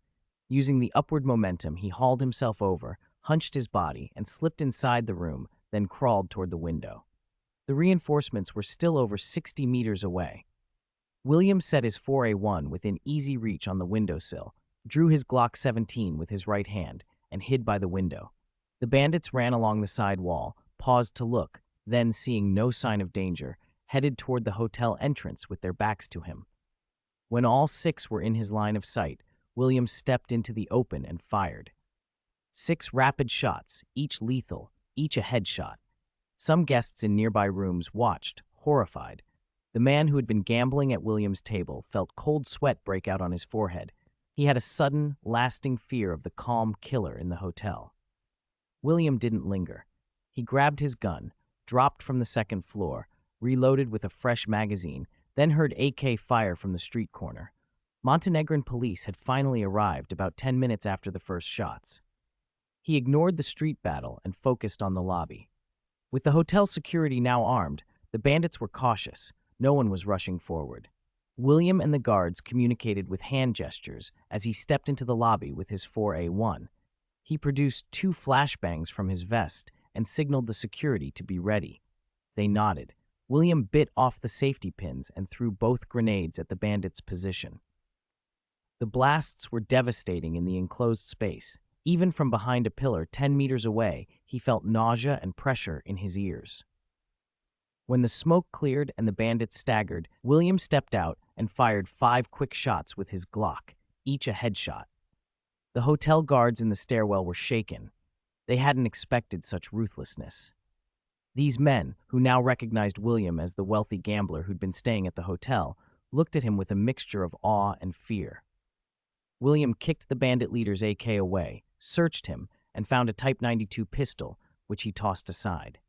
He hauled the leader toward the elevator, opened it, and casually dislocated both of the man's arms. When the elevator reached the top floor, William carried the leader like a dead weight up the stairs to the rooftop closest to the firefight with the police. He flung the bandit leader down and demanded, "How many of you came this time? Who hired you? How many are left? Where's your base?" The leader spat blood at him and laughed, then remained silent. William kicked him and asked again, "Tell me, and I won't kill you. I'll hand you over to the Montenegrin police."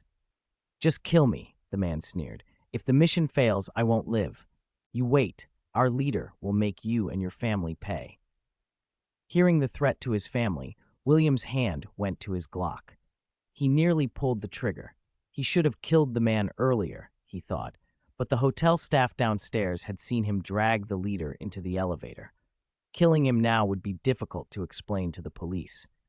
After a few seconds' hesitation and realizing the man was intent on dying anyway, William took a picture of him and sent it to Thor, the Suicide Squad contact, hoping for ID. Then he hardened his voice. "If you don't tell me, I'll find your family. You wouldn't want me showing up at their house, would you?" The leader sneered. "I'm a war orphan. I have no family. But if you want to die, I'll tell you. We're a mercenary group under Chief Jet Frabi of Alba, hired by Lasif to come to Montenegro. The boss has a lot tied up with Lasif. My order was to get the money or kill Lasif. We came with 36 men. I led the team. Heh, go to the chief. I'll be waiting in hell to see which of you gets there first." William grimaced. Of course, the so-called chief would be high on the list. He counted in his head, thinking of the bodies and the firefight below. Between the men he'd already put down and Lasif's people still engaged with the police, the total casualties he estimated were already over 40. He'd deal with the 5 still alive first, then find time to go to Alba and take out Jet Frabi. He tossed the useless, disarmed leader off the rooftop. "If you want to die, jump yourself," William said. "If you don't, wait for the police." The man, eyes wild, spat one last curse. "I'll wait for you in hell," and leapt after he was pushed. William went back inside, fetched his AEP, and returned to the roof. From a prone position, he picked off the 5 remaining bandits still exchanging fire with the police below. Streetlights and a tourist city's illumination made the shots cleaner. 1 shot, 1 kill. By the time the magazine was spent, the job was done. He slung the rifle over his shoulder. These guns couldn't be used again without creating forensic links. He called Garrick Mallory, chairman of the Intelligence and Security Committee, and explained the situation. Garrick's reply was short and professional. "Understood." After a shower and a change of clothes, William sat on the sofa in his room, waiting for the police and representatives from the British consulate. Chapter 73, Post-Incident Interrogation. He had barely been seated 10 minutes when the doorbell rang. Opening the door, William saw the hotel manager with several police officers, hands near their holsters. The lead officer stepped forward and said politely, "Mr. William Devonshire?" "Yes," William replied. The officer flashed his ID. "We are the Montenegrin police. I'm Del Toro." He showed the identification William inspected and returned. The officers had already questioned the hotel staff and knew roughly what had happened, so they treated William with courtesy rather than hostility. William nodded and said, I'll wait for my lawyer and for representatives from the British consulate before I'm formally questioned. The hotel staff can confirm I'm a victim, not an assailant. Would you like to come in and wait?" Del Toro thought for a moment, aware that no hotel guests had been harmed due to William's actions, and then nodded. "All right, Mr. Devonshire, we can wait for the foreign affairs personnel." William invited them inside. As they entered, their eyes landed on his Glock 17 magazines and holster on the table, and a tense silence fell. William turned to the hotel manager and said, calmly, "Please pour each officer a drink." "All right, Mr. Devonshire." The hotel manager moved quickly behind the bar, pouring drinks for everyone and asking what they wanted. William noticed the police stiffen at the sight of the gun on the table. Two officers instinctively had their hands on their holsters. He held up a hand. "Don't worry, gentlemen. The gun's unloaded." Del Toro stepped forward as if to inspect the Glock 17, but William cut him off. "Officer Del Toro, you'd better put on gloves." Del Toro nodded, thankful. He had kept a calm face, but inwardly he was shaken to his core. The scenes he'd encountered that night, bodies strewn on the street, 12 people shot in the head in the lobby and the second-floor restaurant, 6 more executed with single headshots on a side wall, dozens downed by 4A1 bursts, had left him sick. Hotel security told him the killings had all been carried out by the polite, seemingly refined young man now standing before them. Del Toro had been a cop for years, but he'd never seen anything like this. He'd only agreed to come up to meet William because his chief had ordered it. Otherwise, the look the man gave made Del Toro feel like his heart might stop. The walkie-talkie on Del Toro's belt crackled, and whatever composure he'd mustered dissolved. "Static, static. Chief, respond if you copy, over." "This is Del Toro, over," he replied. "Sir, we need to notify the Foreign Affairs Office and Special Affairs. We found IDs and passports on some of the bodies, mostly Albanians who entered illegally. They look like mercenaries. We need backup. There are too many dead for us to handle." "How many?" his chief demanded. 40 confirmed dead. 2 guys who fell on the street opposite were lucky, shot several times but still alive, just fainted. We're overwhelmed. 2 rookies have already thrown up, Del Toro answered, voice tight. He had first guessed maybe 20 bodies when he came in, but now the count had climbed beyond 40. AK-wielding mercenaries, all dead, and all apparently the work of the man sipping whiskey at the table. Del Toro felt as if he were standing before Satan himself. "Hello, Chief. Are you still there?" He wiped his brow and barked into the radio. "Have all nearby units head to the hotel. Call everyone on leave or rest. Yes, Chief. We need backup." When the radio went silent, Del Toro turned to the table and asked carefully, "Mr. Devonshire, may I ask where your other firearms are?" "Let's wait for Foreign Affairs," William said, setting down his glass. "I won't answer any more questions until they arrive. You'd better let them handle this." Del Toro felt powerless. He dared not provoke the man before him. Even if he arrested William, the consulate would wrest jurisdiction away. He knew the diplomatic office's arrival would complicate everything. 15 minutes later, the Foreign Affairs staff and a lawyer arrived. After the usual greetings, the consular officer addressed William. "Mr. Devonshire, you can come with us to the consulate to rest. Leave everything else to us. We've had notification from London. Everything possible will be done for your safety." Del Toro's jaw tightened. "Not yet. We still need to ask Mr. Devonshire some questions." "He cannot leave at the moment." The lawyer stepped forward. "Officer, you can tell me what you need. Mr. William Devonshire has authorization from the United Kingdom. He is an English citizen with diplomatic protection. You do not have the right to detain him.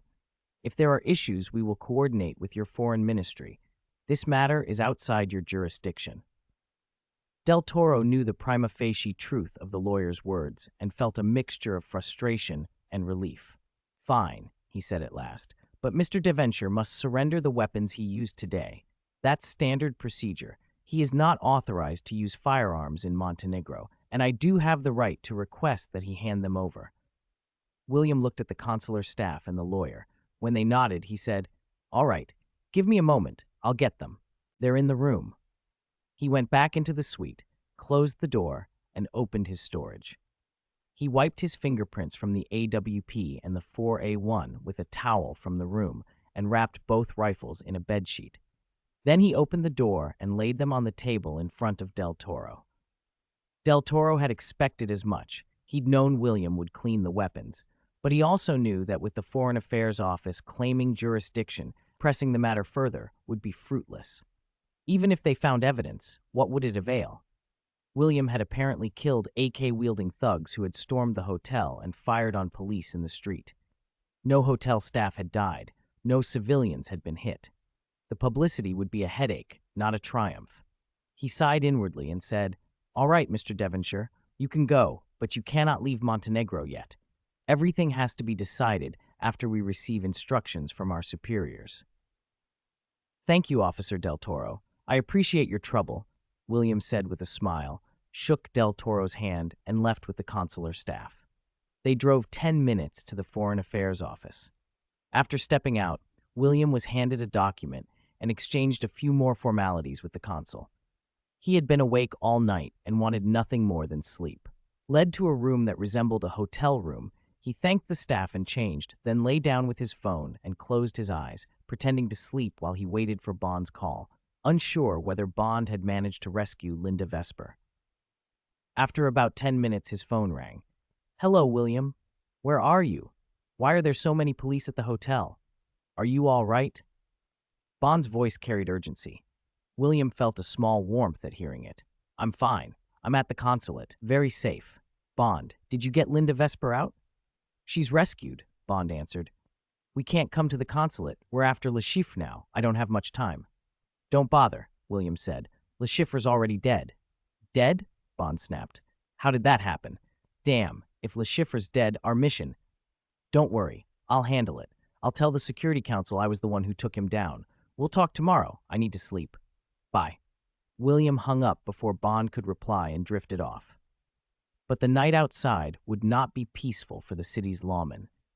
Robert David, the portly police chief who had taken over only days before, wiped his forehead with a handkerchief as he coordinated a frantic night of work.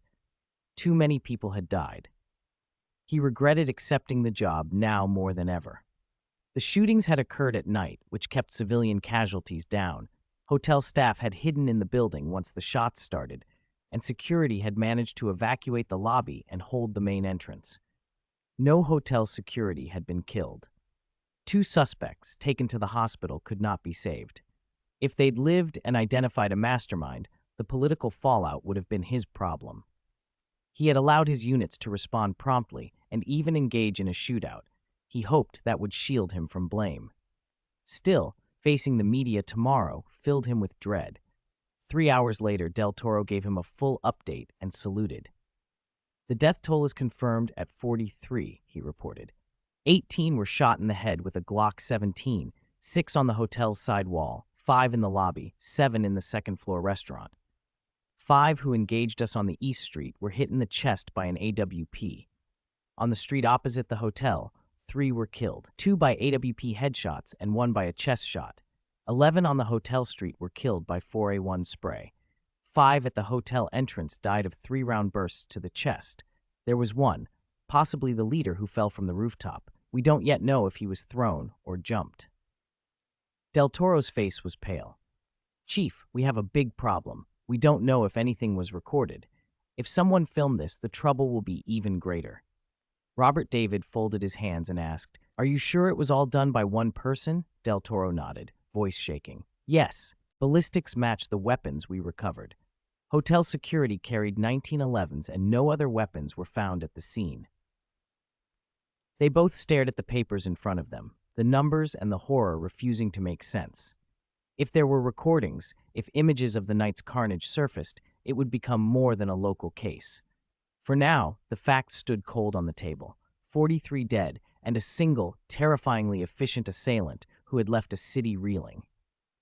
"Damn it," Director Robert David swore after hearing the report.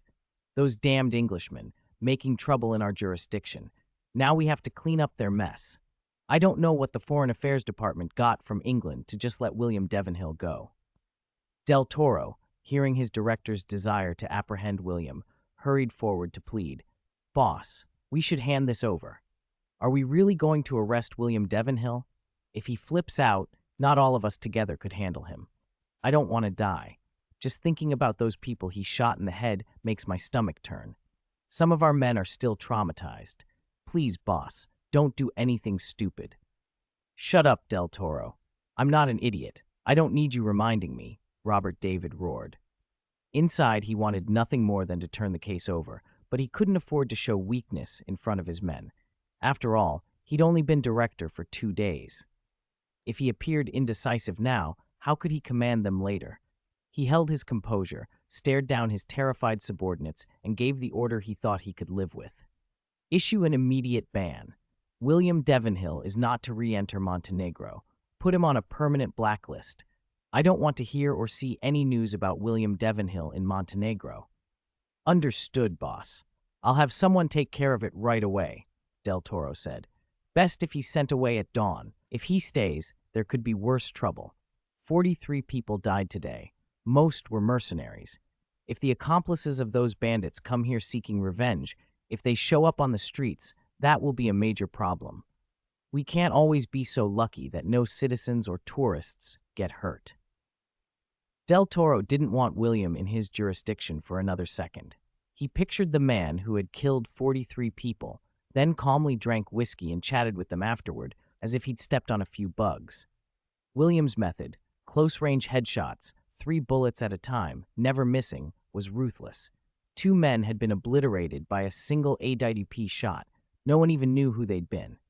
William tortured and interrogated the bandit leader before tossing him from the 7th floor, and Del Toro couldn't believe the man had jumped on his own. The thought alone made him break into a sweat. A chill crawled up his spine. He wanted William gone, permanently. If William were out of Montenegro, whatever followed would be Montenegro's problem, not his. He envisioned, half in self-justification, that expelling William would scare everyone into silence. If those bandits had escaped, who knew what damage they might have done? If more showed up for revenge, the city could be torn apart. "Send him away. Get William Devenhill out of Montenegro," Robert David ordered. "Del, you go tell Foreign Affairs we have intelligence that the accomplices of that group will come to Montenegro to seek revenge. If they don't want the country torn apart, have William leave at first light tomorrow and forbid him to ever return. Do you understand?" Del Toro saluted. "Understood, sir. I'll report the intelligence to Foreign Affairs. There are over 100 armed bandits preparing to come to Montenegro to seek revenge on William Devenhill. I request Foreign Affairs to immediately expel William Devenhill. I'll go report it now." Though Robert David recognized the embellishment, he also recognized its usefulness. Terrifying Foreign Affairs into action would put the responsibility elsewhere, and he wouldn't have to look at William again. When Del Toro delivered the exaggerated report, the Foreign Affairs officials were half panicked. Montenegro had a population of only about 600,000 and limited police and military. 100 hardened bandits on the streets would be catastrophic. It cost nothing to expel someone when the political benefit was already paid for. Better to ship the troublemaker out. So at dawn, the decision was made. William would be expelled. At 9 the next morning, while he still slept, 2 staff from the British consulate arrived and told him he had to leave Montenegro immediately and was forbidden to return. He'd been placed on Montenegro's most unwelcome list and was being put on a special charter flight to Switzerland. William woke up furious. "I've been kicked out? I'm a victim here too," he snapped. He thought about the hundreds of people he'd saved at the hotel the night before. Did no one plan to compensate him, or at least say thank you?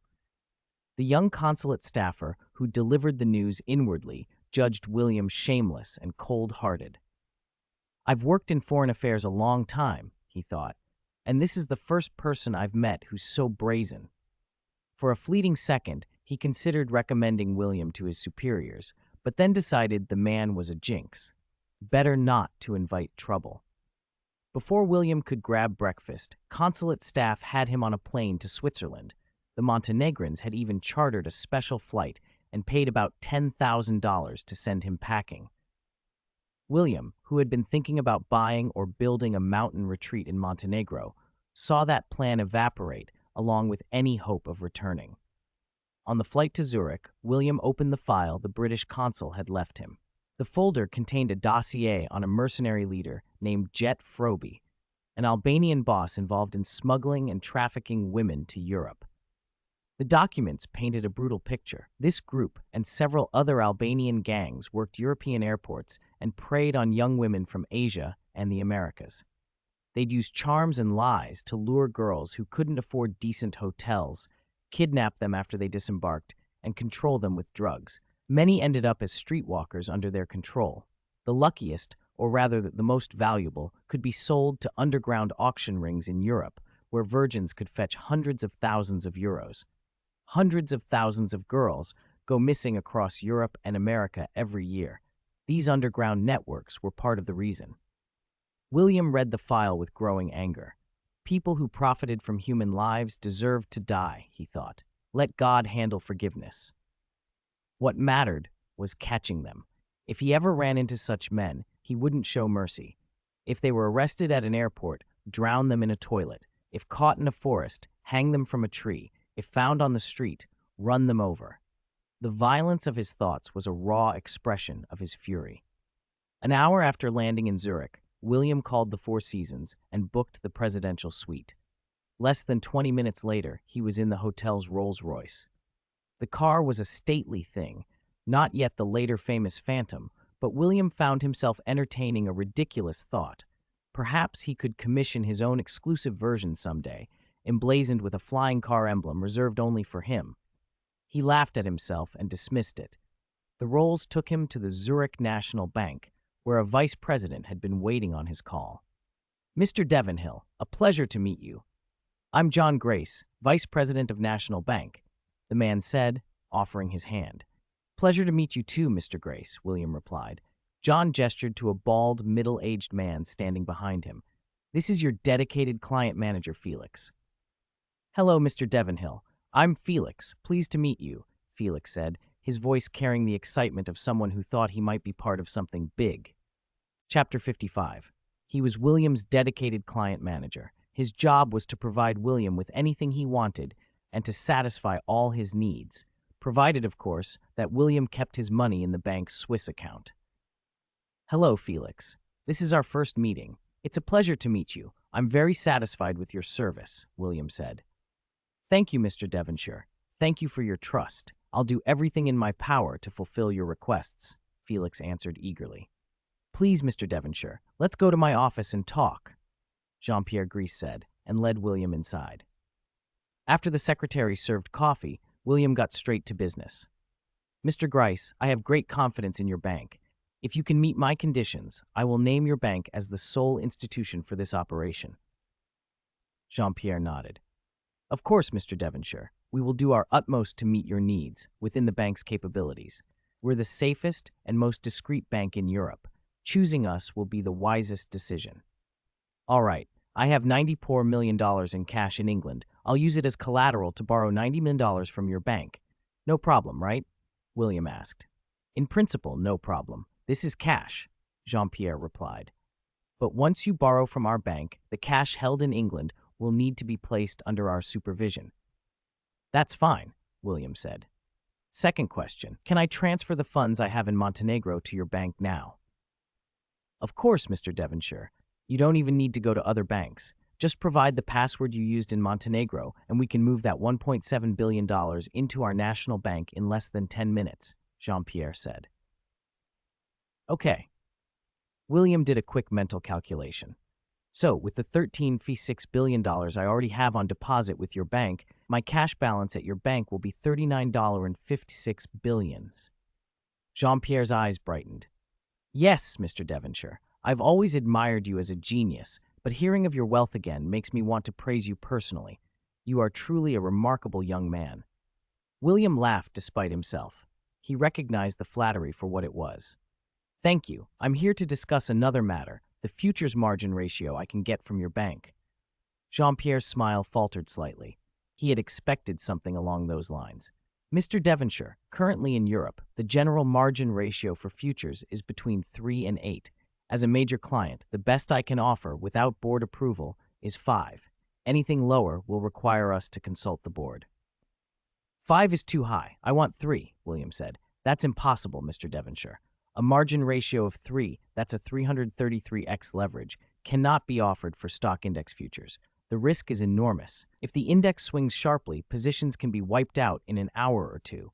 We can't guarantee fund security under that exposure. Also, may I ask how much you intend to put into futures? Jean-Pierre asked. William paused, then replied, $3.5 billion with 49.56 cents million allocated to margin calls. Jean-Pierre did a quick calculation. That's extremely risky. With the current index around 5,000 points and a margin ratio of 3, every 1-point move would cost nearly $2.5 million. Your margin would be insufficient to cover much more than a 20-point swing. The exposure is simply too great. William rolled his eyes inwardly.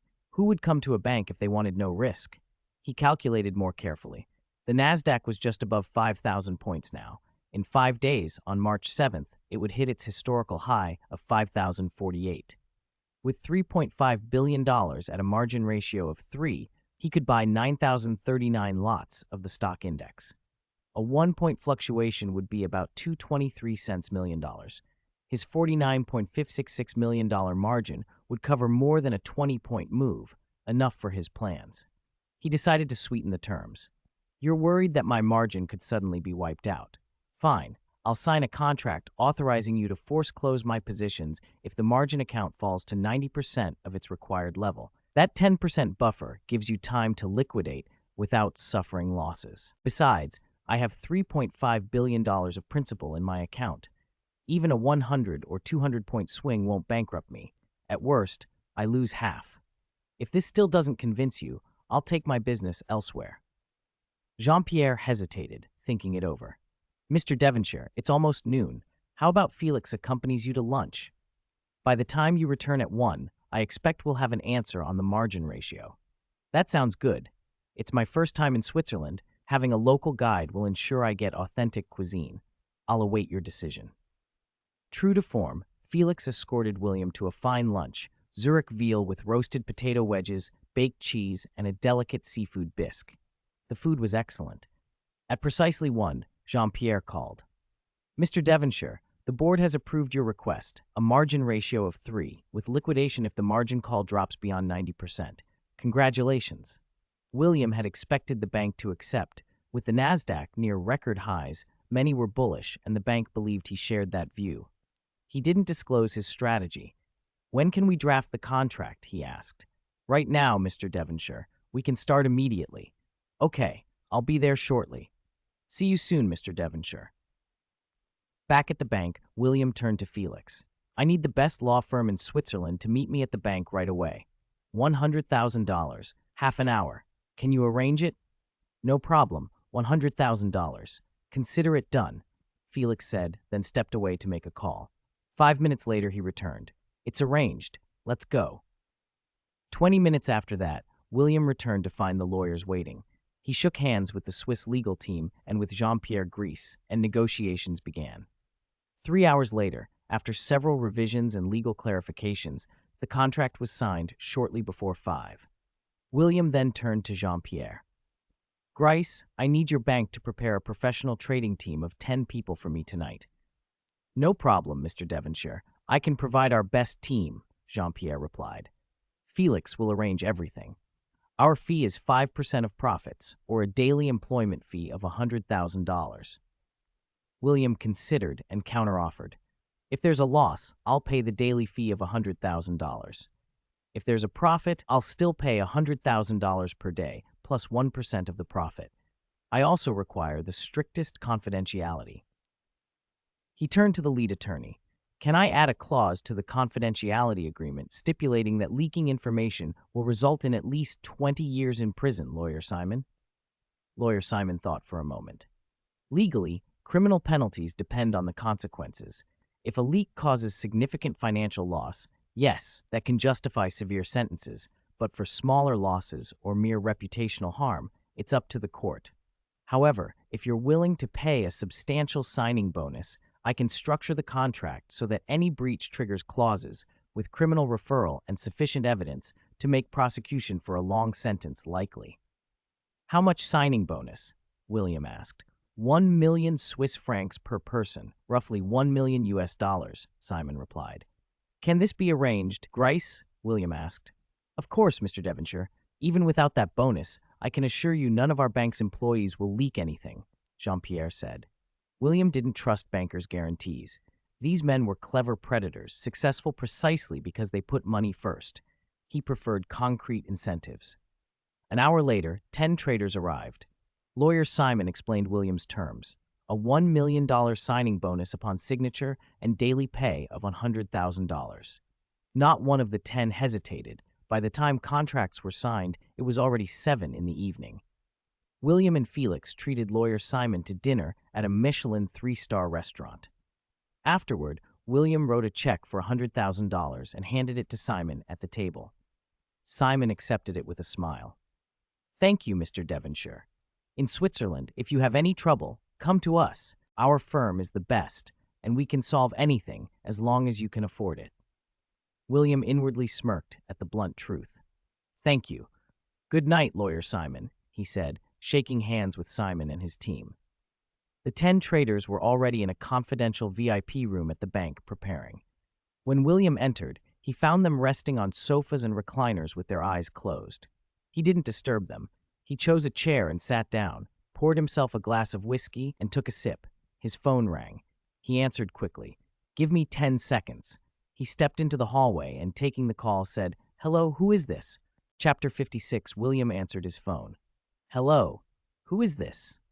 A middle-aged man's voice responded, Mr. Devonshire, my name is Brian Mills. I'm the bodyguard you hired to protect Miss Alessandra Ambrosio. We've arrived in Switzerland. Where are you? We'll bring Miss Ambrosio to you. William's stomach tightened. Alessandra wouldn't have come to Switzerland without telling him, and by their agreement, she was supposed to arrive tomorrow. He hurriedly asked, What happened? Is Alessandra all right? She's fine, just shaken, Brian said. We transferred from Miami to New York, then flew directly to Zurich. Mr. Devonshire, the situation's a bit complicated. I need to see you in person before I report. I'm in the VIP lounge at the National Bank. Come straight here. I'll have someone meet you at the main entrance. We'll be there in 30 minutes, Mr. Devonshire. See you soon. After he hung up, William called Felix and asked him to meet Alessandra at the bank's main entrance in 20 minutes. 40 anxious minutes later, Alessandra appeared at the VIP lounge door. As soon as she saw William, she rushed into his arms and clung to him tightly. He held her and asked over and over, What's wrong? What happened? She said nothing, only buried her face against him, and worry gnawed at him. He looked up to scan the men who had escorted her. The leader's face was oddly familiar, though William couldn't place him at first. Mr. Devonshire, I'm Brian Mills, the man said politely. This is my teammate Sam, then Barney, Casey, and Clarence. There are some things I need to discuss with you privately, if you don't mind. William kept one arm around Alessandra and tried to calm her. You're safe here. There's a police station and a National Guard detachment near the bank. I promise you'll be protected. Alessandra stayed clinging to him, still too frightened to speak, so William motioned to Brian Mills. Let's go inside. There's a conference room where we can talk. Once they were seated, William asked again, All right, tell me exactly what happened. We were attacked yesterday in Miami by 4 men, Brian said. We killed them in the counterattack. I found moon and star tattoos on their left hands. Sam checked their IDs. These men were Albanian. At the mention of Albanians, William's expression hardened. He knew who was behind it. Damn it, Jet Froby, the same chief Le Chiffre had found. Once this is over, I'll go to Albania and settle the score, he thought.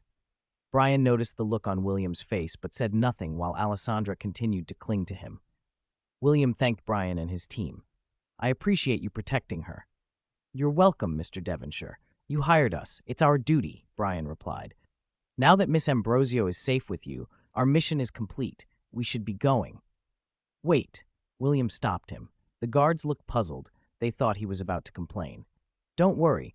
I know who you were up against, and I won't give you any trouble. In fact, I want to thank you properly. Sam waved a hand and smiled. No need to thank us so much, Mr. Devonshire. It's our job. Good, William said. Are you available for more work? If you are, I have something to offer. The men exchanged looks. Sam nodded at Brian to answer. We don't have any assignments lined up after this one, Brian said. Excellent. I want to hire you to protect Alessandra and me in Switzerland for the next 2 months. I also want you to act as security for this VIP lounge, physical security, and cybersecurity. The priority is to protect the lounge and prevent any leaks. Can you handle that? If you can't do the cyber side, I'll hire someone else. Sam's eyes lit up. Mr. Devonshire, I specialize in cybersecurity. Leave that to me. I'll secure the lounge. And the rest of you? William asked. Yes, Brian confirmed. I don't know your rates, William continued, but you did a good job bringing Alessandra here. I'm offering $1 million a month. The team's faces brightened. They weren't used to sums like that. William's reputation as someone who didn't care about money precedes him, and the offer eased any remaining tension. Brian looked to his men, and when they nodded, he turned back to William. Okay, Mr. Devonshire, we accept. For the next 2 months, we'll ensure the safety of you and Miss Ambrosio and handle cybersecurity for the VIP lounge. Good. Would you like cash or to open accounts at the Swiss National Bank? I suggest accounts. This bank is highly confidential and has branches in the US, so you can access funds there. I'll transfer a month's deposit and the first payment now. After a quick discussion, they agreed. William called Felix in and asked him to take Brian and the others to open accounts. When they left, William settled back with Alessandra, who still clung to him. Brian's kind reminder. After half an hour, Alessandra's color returned. William felt guilty that she'd been attacked, but he'd planned thoroughly, and Brian's team, just as Barney had said, had handled the threat efficiently. The best thing now was to keep talking to her until the fear eased. He whispered sweet nothings, a few light, flirtatious jokes, and she began to laugh again. At one point, her stomach rumbled. William grinned and said, "Come on, I'll take you out to eat and we'll forget about all this." Alessandra hesitated. As a supermodel, she was strict about her diet. "I can't eat a big meal, love. Let's go to the hotel. I just want to be alone with you."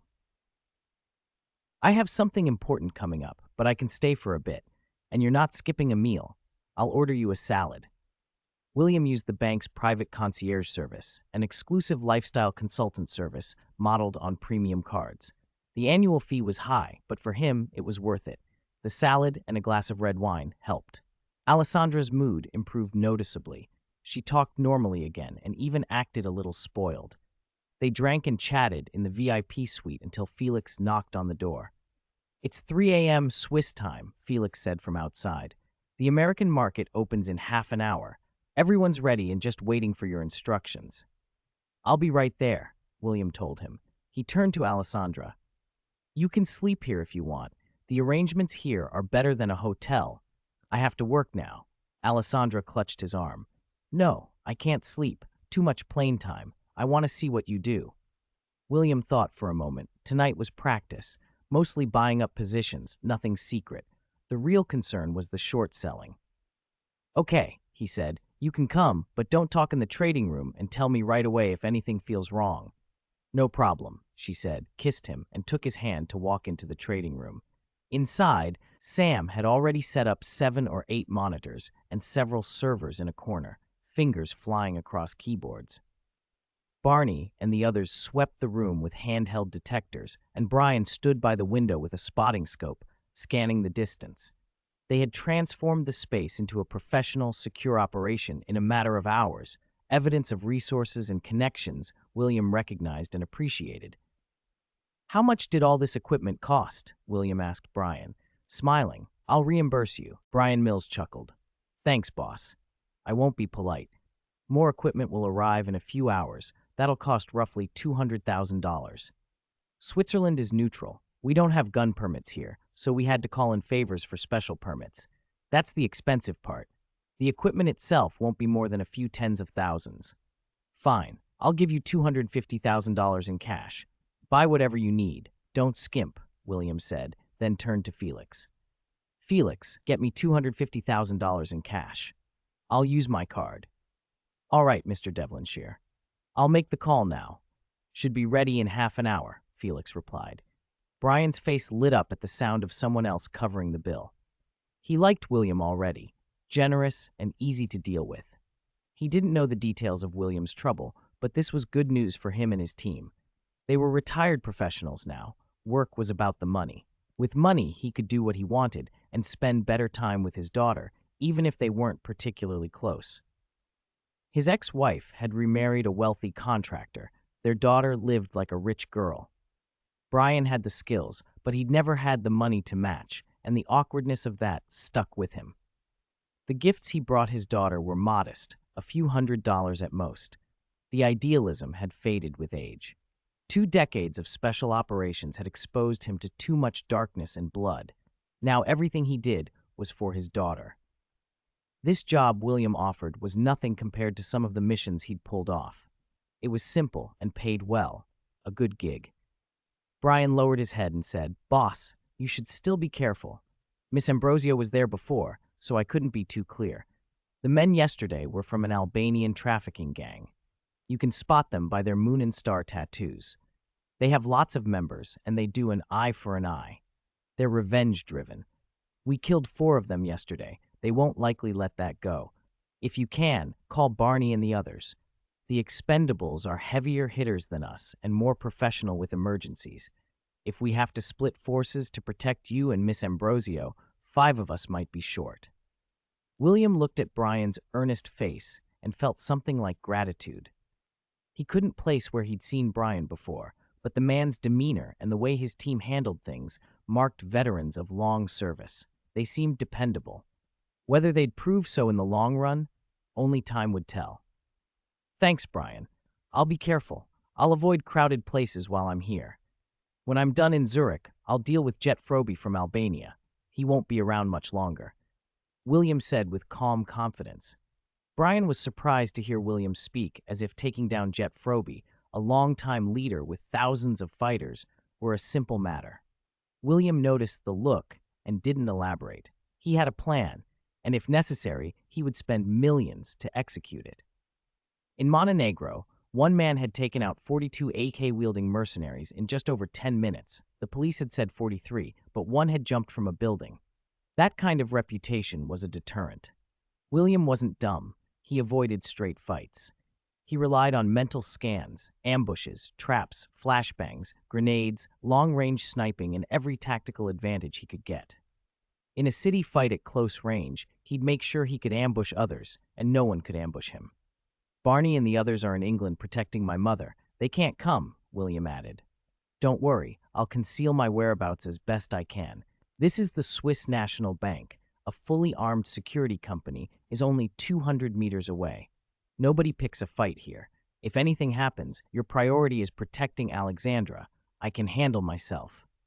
Brian heard him say that, and though he didn't fully believe William could handle everything alone, he accepted it for now.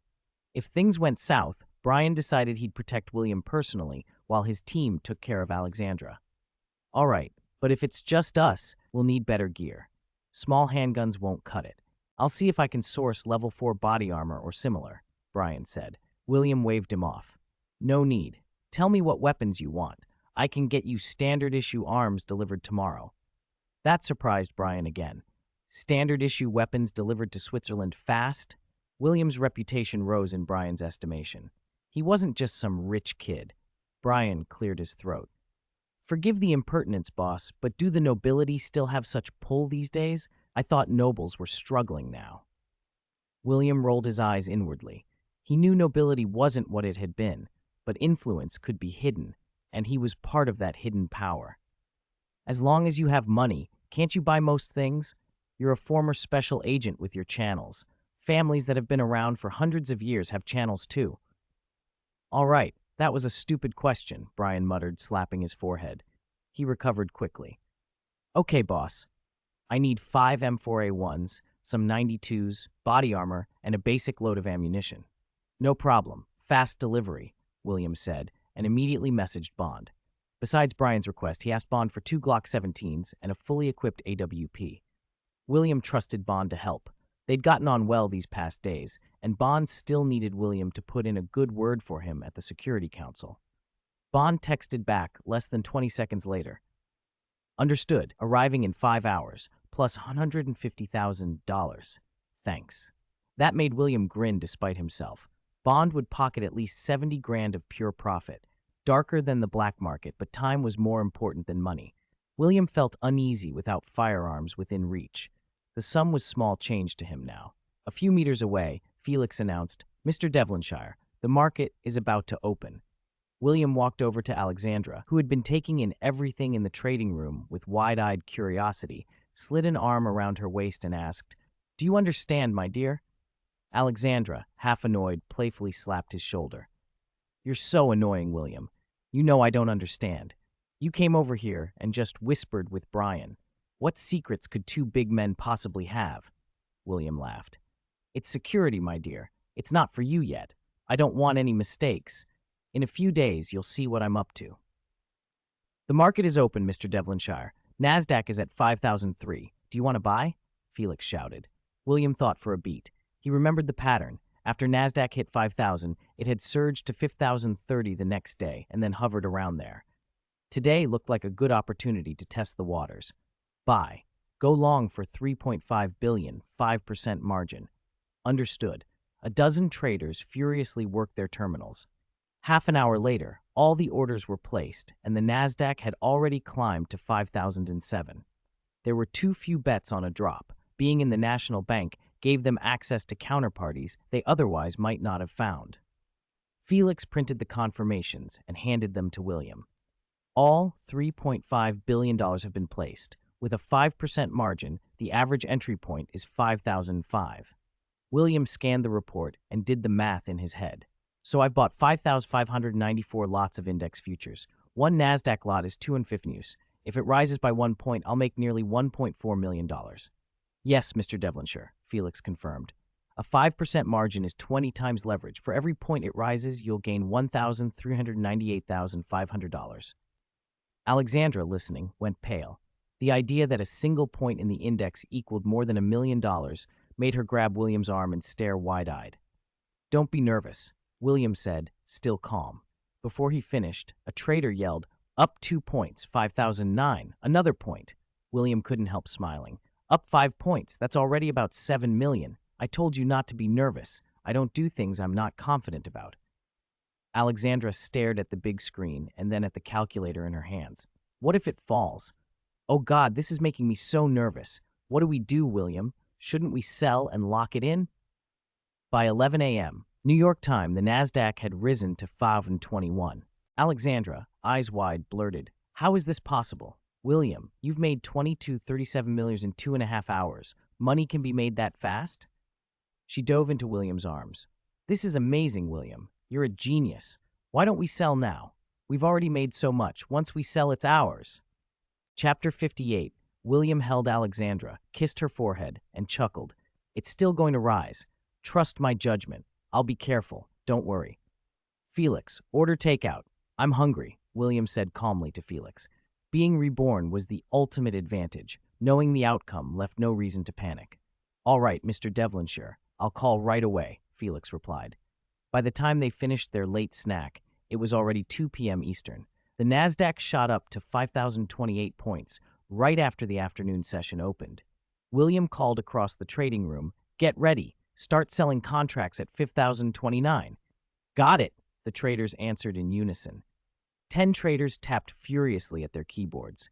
At 5,029, they started selling contracts, and half an hour before the market closed, they had sold them all.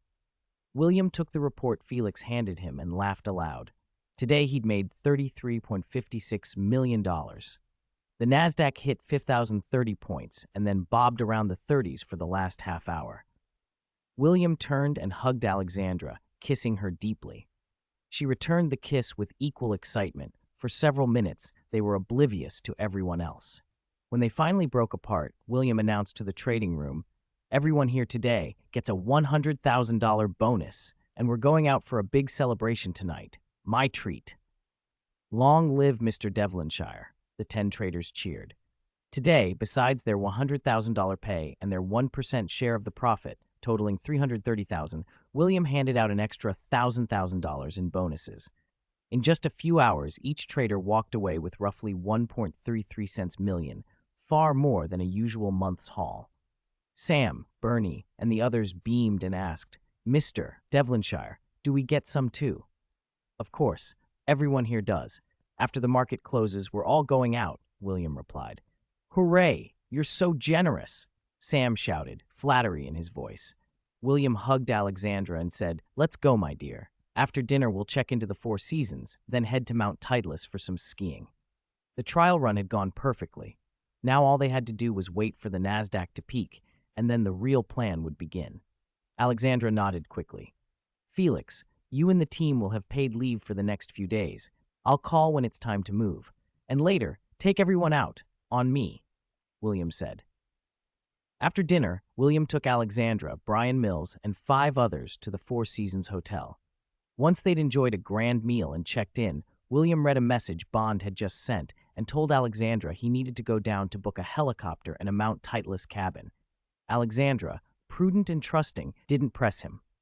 In the hotel parking lot, he found a used minivan with the license plate Bond had texted. The key was tucked by the spare tire. Inside were an AWP and 2 Glock 17s. William put the weapons and ammunition into a storage compartment, shut the van, and returned upstairs. He handed the car keys to Brian Mills in the suite. Brian nodded and turned to Bernie. Bernie, you and I will get the rest of the equipment. They went back downstairs, opened the van, and inspected the gear. Everything was military grade, brand new, with full accessories. Brian and Bernie each took a Type 92 pistol and holstered it. 3 more Type 92s went into a small backpack, while an M4 and ammunition were packed into 2 large rucksacks. Satisfied, they grabbed their packs and met William. A hotel helicopter arrived 10 minutes later. William, Alexandra, Brian, and the 5-man team boarded an 8-seater McDonnell Douglas MD-902 twin-engine chopper and headed up to Mount Titleist. William had booked 3 interconnected small villas. He and Alexandra took the innermost one, closest to the cliff. The staff led them in, and both were pleased. The villa was all wood, spacious and comfortable, with a large panoramic balcony that framed the distant mountains. After settling in playfully, William carried Alexandra to the indoor hot spring. 2 hours later, he carried her back to the bedroom, closed his eyes, and fell asleep. He woke at 4:30 p.m. to find Alexandra still sleeping and left her undisturbed. He dressed slowly, went to the kitchen, cut a piece of beef tenderloin, and set it in a stew pot, onion, carrot, and beef stew in the making. With the beef simmering, he strolled out onto the balcony, breathing the cool air and drinking in the snowy panorama. Life suddenly felt slower, and he toyed with the idea of buying a vacation villa in Switzerland, a place to come whenever he liked. Brian's voice called from below. William waved, went down, and Brian greeted him with a smile. It's excellent, boss. Your villa sits behind 2 others and a cliff. Snipers can't get a clear line of sight. It's very safe. Bernie and Kathy are on duty at the security hut on the mountain path. If we rotate, there shouldn't be any issues. I was asking how you like vacationing here, William said, smiling. It's so nice I'm thinking of buying it. Maybe once my company is established, this could be an employee perk. Outstanding staff could come here every year. That would make your people happy. This place is perfect. I'm thinking of bringing my daughter here after this mission. She'd love it. Brian pulled out his wallet and showed William a photo. This is my daughter, Ginny. Pretty, right? She's my angel. I resigned for her. If I hadn't, she might hardly know me. She's lovely, William said, handing the wallet back. Time flies. She's already 17. It must feel like you missed a lot. It's not too late. Spend time with her and she'll come around, William comforted. Thank you, boss. You're a good man, Brian said gratefully. William smiled inwardly. After the market crashes and the Americans see his gains, Brian might change his mind about him. All right, Brian, I've got the stew on. Let's chat later, William said. Back in the kitchen, the beef was nearly done. He sliced onions and carrots, added seasonings and a splash of red wine, and let the stew finish. He couldn't find rice, so he used the electric griddle to make 3 pancakes and planned a simple stir-fry. Beef tenderloin with green peppers. The thought of Chinese food made his mouth water. As William stir-fried the beef, Alexandra tiptoed up behind him, leaned on his shoulder, and kissed him. I didn't know you could cook. You're amazing. Here's your reward. She kissed his cheek. Be careful of the oil, he teased. You can take the stew and pancakes to the dining room first. I'll finish the green pepper beef and make some broccoli." "No problem," Alexandra answered, beaming. When William brought the dishes to the table, Alexandra had already laid the cutlery. They poured red wine and toasted. Alexandra spooned stew for William, tasted it, and was delighted. "It's delicious. Thank you, my dear. This is the first time anyone has specially cooked for me besides my parents. I love you." William smiled. "I used to eat at Chinese restaurants a lot. I picked up tips from their chefs. It's my first time cooking Chinese dishes properly." The stew was good, though the broth lacked depth since it hadn't been simmered on beef bones for hours. Still, it was comforting and homey. Alexandra praised the green pepper beef too, but ate lightly, preferring to watch William and occasionally serve him more. After their meal, she jumped up to wash the dishes. Playful and happy, they washed together. As dusk fell, Alexandra pulled William onto the balcony to admire Mount Titlis. Only their 3 villas sat nearby, quiet and peaceful. She hugged his arm, resting her head on his shoulder. They sat with wine, whispering to one another until the cold drove them inside. Beside the fireplace, they lay on the sofa, wrapped in a blanket, talking until midnight, and then falling asleep there. The next morning at 9, a well-rested Alexandra noticed William was gone from the couch. She put on her pajamas and searched the villa, finding him outside on the balcony. After watching a moment, she realized he was sparring with Brian in the snow. She'd known Brian was skilled, but she hadn't expected William to be able to train with him. Brian's movements were practiced and precise, though age made his footwork slow after 10 minutes. They sparred for a while longer, then stopped, embraced, and chatted cheerfully. William found Brian's close-quarters methods practical, direct, targeting weak points like joints and the throat. They reminded him of many of the techniques he had seen before, and he liked how straightforward and effective they were. Chapter 59. Outside of sport, true hand-to-hand combat aims for a single, fatal strike, using the least effort to end a fight. William learned that principle in his first real bout. As he sparred with Brian Mills, Sam and the others watched with wide eyes. Everyone knew how formidable Brian was. Together, the 4 of them couldn't have beaten him. And yet, in the last few minutes, their strongest member was completely outmatched by William. They were all experienced enough to recognize that William wasn't going all out. If he had been, Brian would have gone down much sooner. Sam, astonished, turned to the others. "Is this the difference between centuries-old nobility and us commoners? How old is the boss? How did he train?" At the end, there Brian didn't stand a chance. Where did he learn these moves? Some of those techniques look made for killing. Bernie, who knew combat well, nodded. "They are killing techniques, more effective than a lot of what's popular in the military." "Did you notice how William's palm mimicked a dagger in a lot of his moves? That's an assassin's trick." He's also clearly familiar with a bunch of special forces styles. He uses them like second nature. God, how much more do those centuries-old families know than we do? It's discouraging to think about. University of London, self-made billionaire, inventor, archery master, and now his fighting is this good. What can't the boss do? If my kid had half his ability, I wouldn't be working so hard at my age. So what he said on TV about his shooting being great, was that true? Clarence asked. It has to be, Bernie said. Shooting and archery have a lot in common. If he mastered archery like that, guns would be even easier, especially since he can get any firearm he wants. Kathy still found it hard to believe. How can one person learn so much? Go ask him if you want to know, Clarence suggested. Why should I risk it? What if he gets annoyed and docks my pay? Kathy said, shaking her head. William noticed Alexander on the balcony. He greeted Brian and the others, then led everyone toward the villa. After breakfast with Alexander, William put the group into 2 hotel VIP vehicles, and they headed for the ski resort. After changing into ski suits and gear, William and Alexander rode the cable car to the beginner slope. Alexander was Brazilian and working as a small model. She'd never skied before.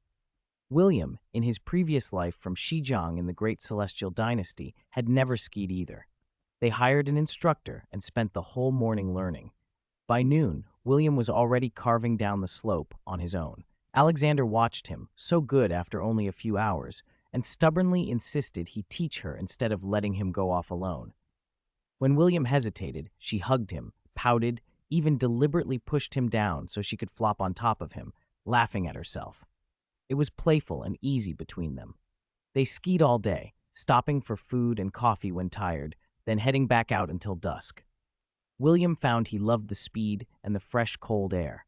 Back at the villa that evening, Alexander cooked feijoada, a classic Brazilian stew of smoked meats, sausages, pig's ears, and tails. William found it tasty if a bit rich. Alexander had worried he might be put off by the offal, but he ate it eagerly. The Americans, Brian and the others, were less enthusiastic. Most Americans don't eat offal much, and many avoid pork scraps. They picked the feijoada and preferred beer and barbecue. Alexander watched William eat, warmed by how heartily he enjoyed what she'd made. She cut him barbecue, smiling as she watched him. The rest of the table grew helplessly embarrassed by their public display of affection. Brian couldn't take it and stood up. "Anyone want more barbecue? I'll go grill." "Let's go together. I've been meaning to grill more," Sam said, getting up. "Could you grill 2 for me? Well done?" William asked. He'd already doubled his normal appetite. After the large bowl of feijoada and 2 pieces of barbecue, he still felt only half full. "Darling, don't eat too much at night. It'll upset your stomach," Alexander warned. "I'm okay. I don't know why I'm so hungry. My strength's increased a lot, too. I wouldn't have been able to eat this much before." Clarence, the team's medic, looked curious. "Boss, did your strength increase because you're eating more?" William thought for a moment and nodded. "It seems that way. I feel several times stronger than before." "Clarence, do you know why?" Clarence considered and said, "You might be having a second growth spurt. You're not even 20 yet. Males can have another growth phase between 20 and 25. If you have time, go to the hospital for a full checkup." William already had an inkling. His body had been changing under the influence of spatial magic. Bones, muscles, everything continuously strengthening.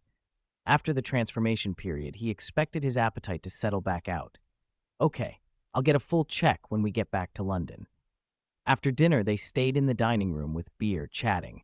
William used the time to learn American culture from Brian and the others. Apple, basketball, and the president, Benjamin Arthur. They joked about the current Secretary of Defense, Ruth Macmillan, calling her sentimental for tearing up on TV too much. They finally broke up around 10. Alexander fell asleep in William's arms after they washed up. She'd nodded off earlier while they were talking. Even though William had spent 3 easy days with Alexander in Switzerland, he kept an eye on the stock market each night.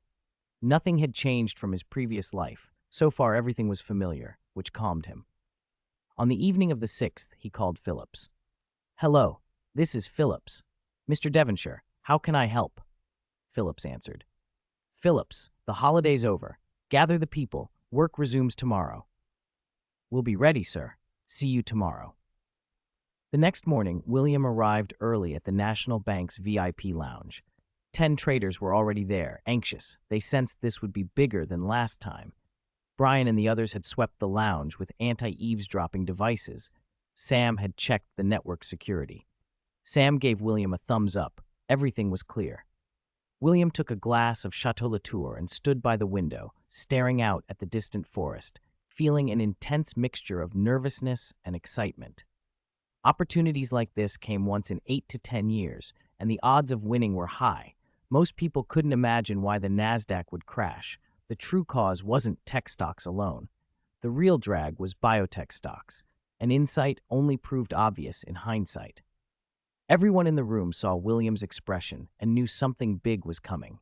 Despite his youth, his serious bearing gave him authority. The mood grew tense and focused. "Mr. Devonshire, 5 minutes until the American market opens," Phillips reminded him. William nodded. "Tell me the NASDAQ index once it opens." When the bell rang, a trader shouted, "Market's open. What's the NASDAQ?" William asked. 5243. William was silent for a moment. 10 minutes later, the trader called again. 5244. Still no movement from William. Half an hour passed. 5245.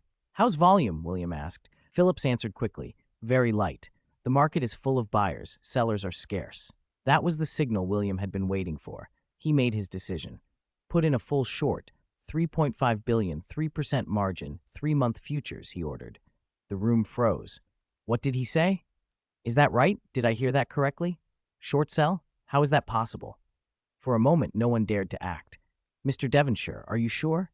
Phillips asked urgently. Chapter 60, 546 points, a trader shouted. $3.5 billion, 3% margin, 3-month futures. Sell short now, William barked, glaring at Phillips.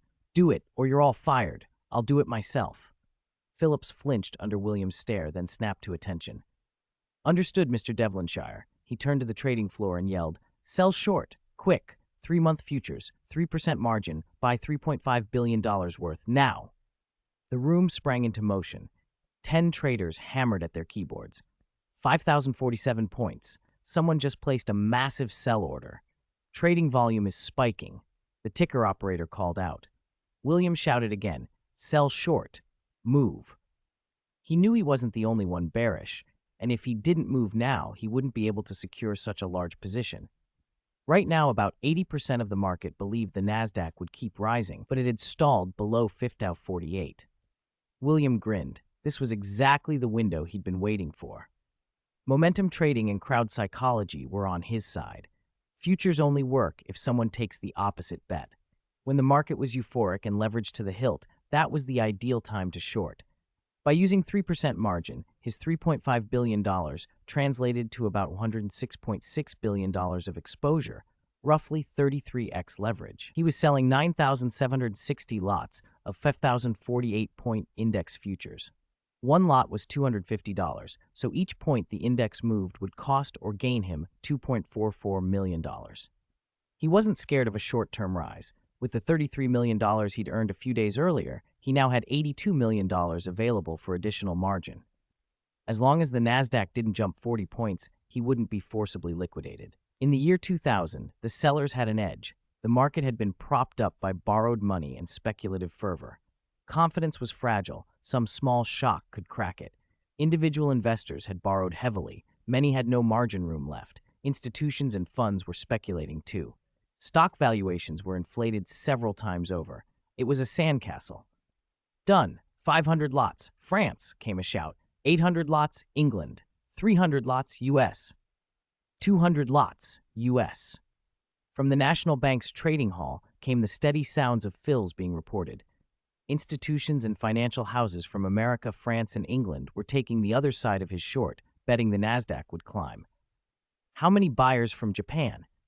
Focus on Japanese buyers, William ordered. Understood. William had a plan. He intended to establish a major presence in Europe and America later. He didn't want to inflict catastrophic losses on those regions now and risk making powerful enemies. Japan, however, was different. He had no long-term business there, so he pushed hard to unload to Japanese capital. 350 lots, Japan. 900 lots, Japan. 300, 720, 500, 600. There's 1,000 lot from Japan. These guys are loaded, someone cried. In under 2 hours, William had sold 4,370 lots to Japanese buyers. Keep going. Sell all the rest to Japan, he ordered. Understood. Another hour later, he'd pushed nearly 2,000 more lots through to Japan, but then buying slowed.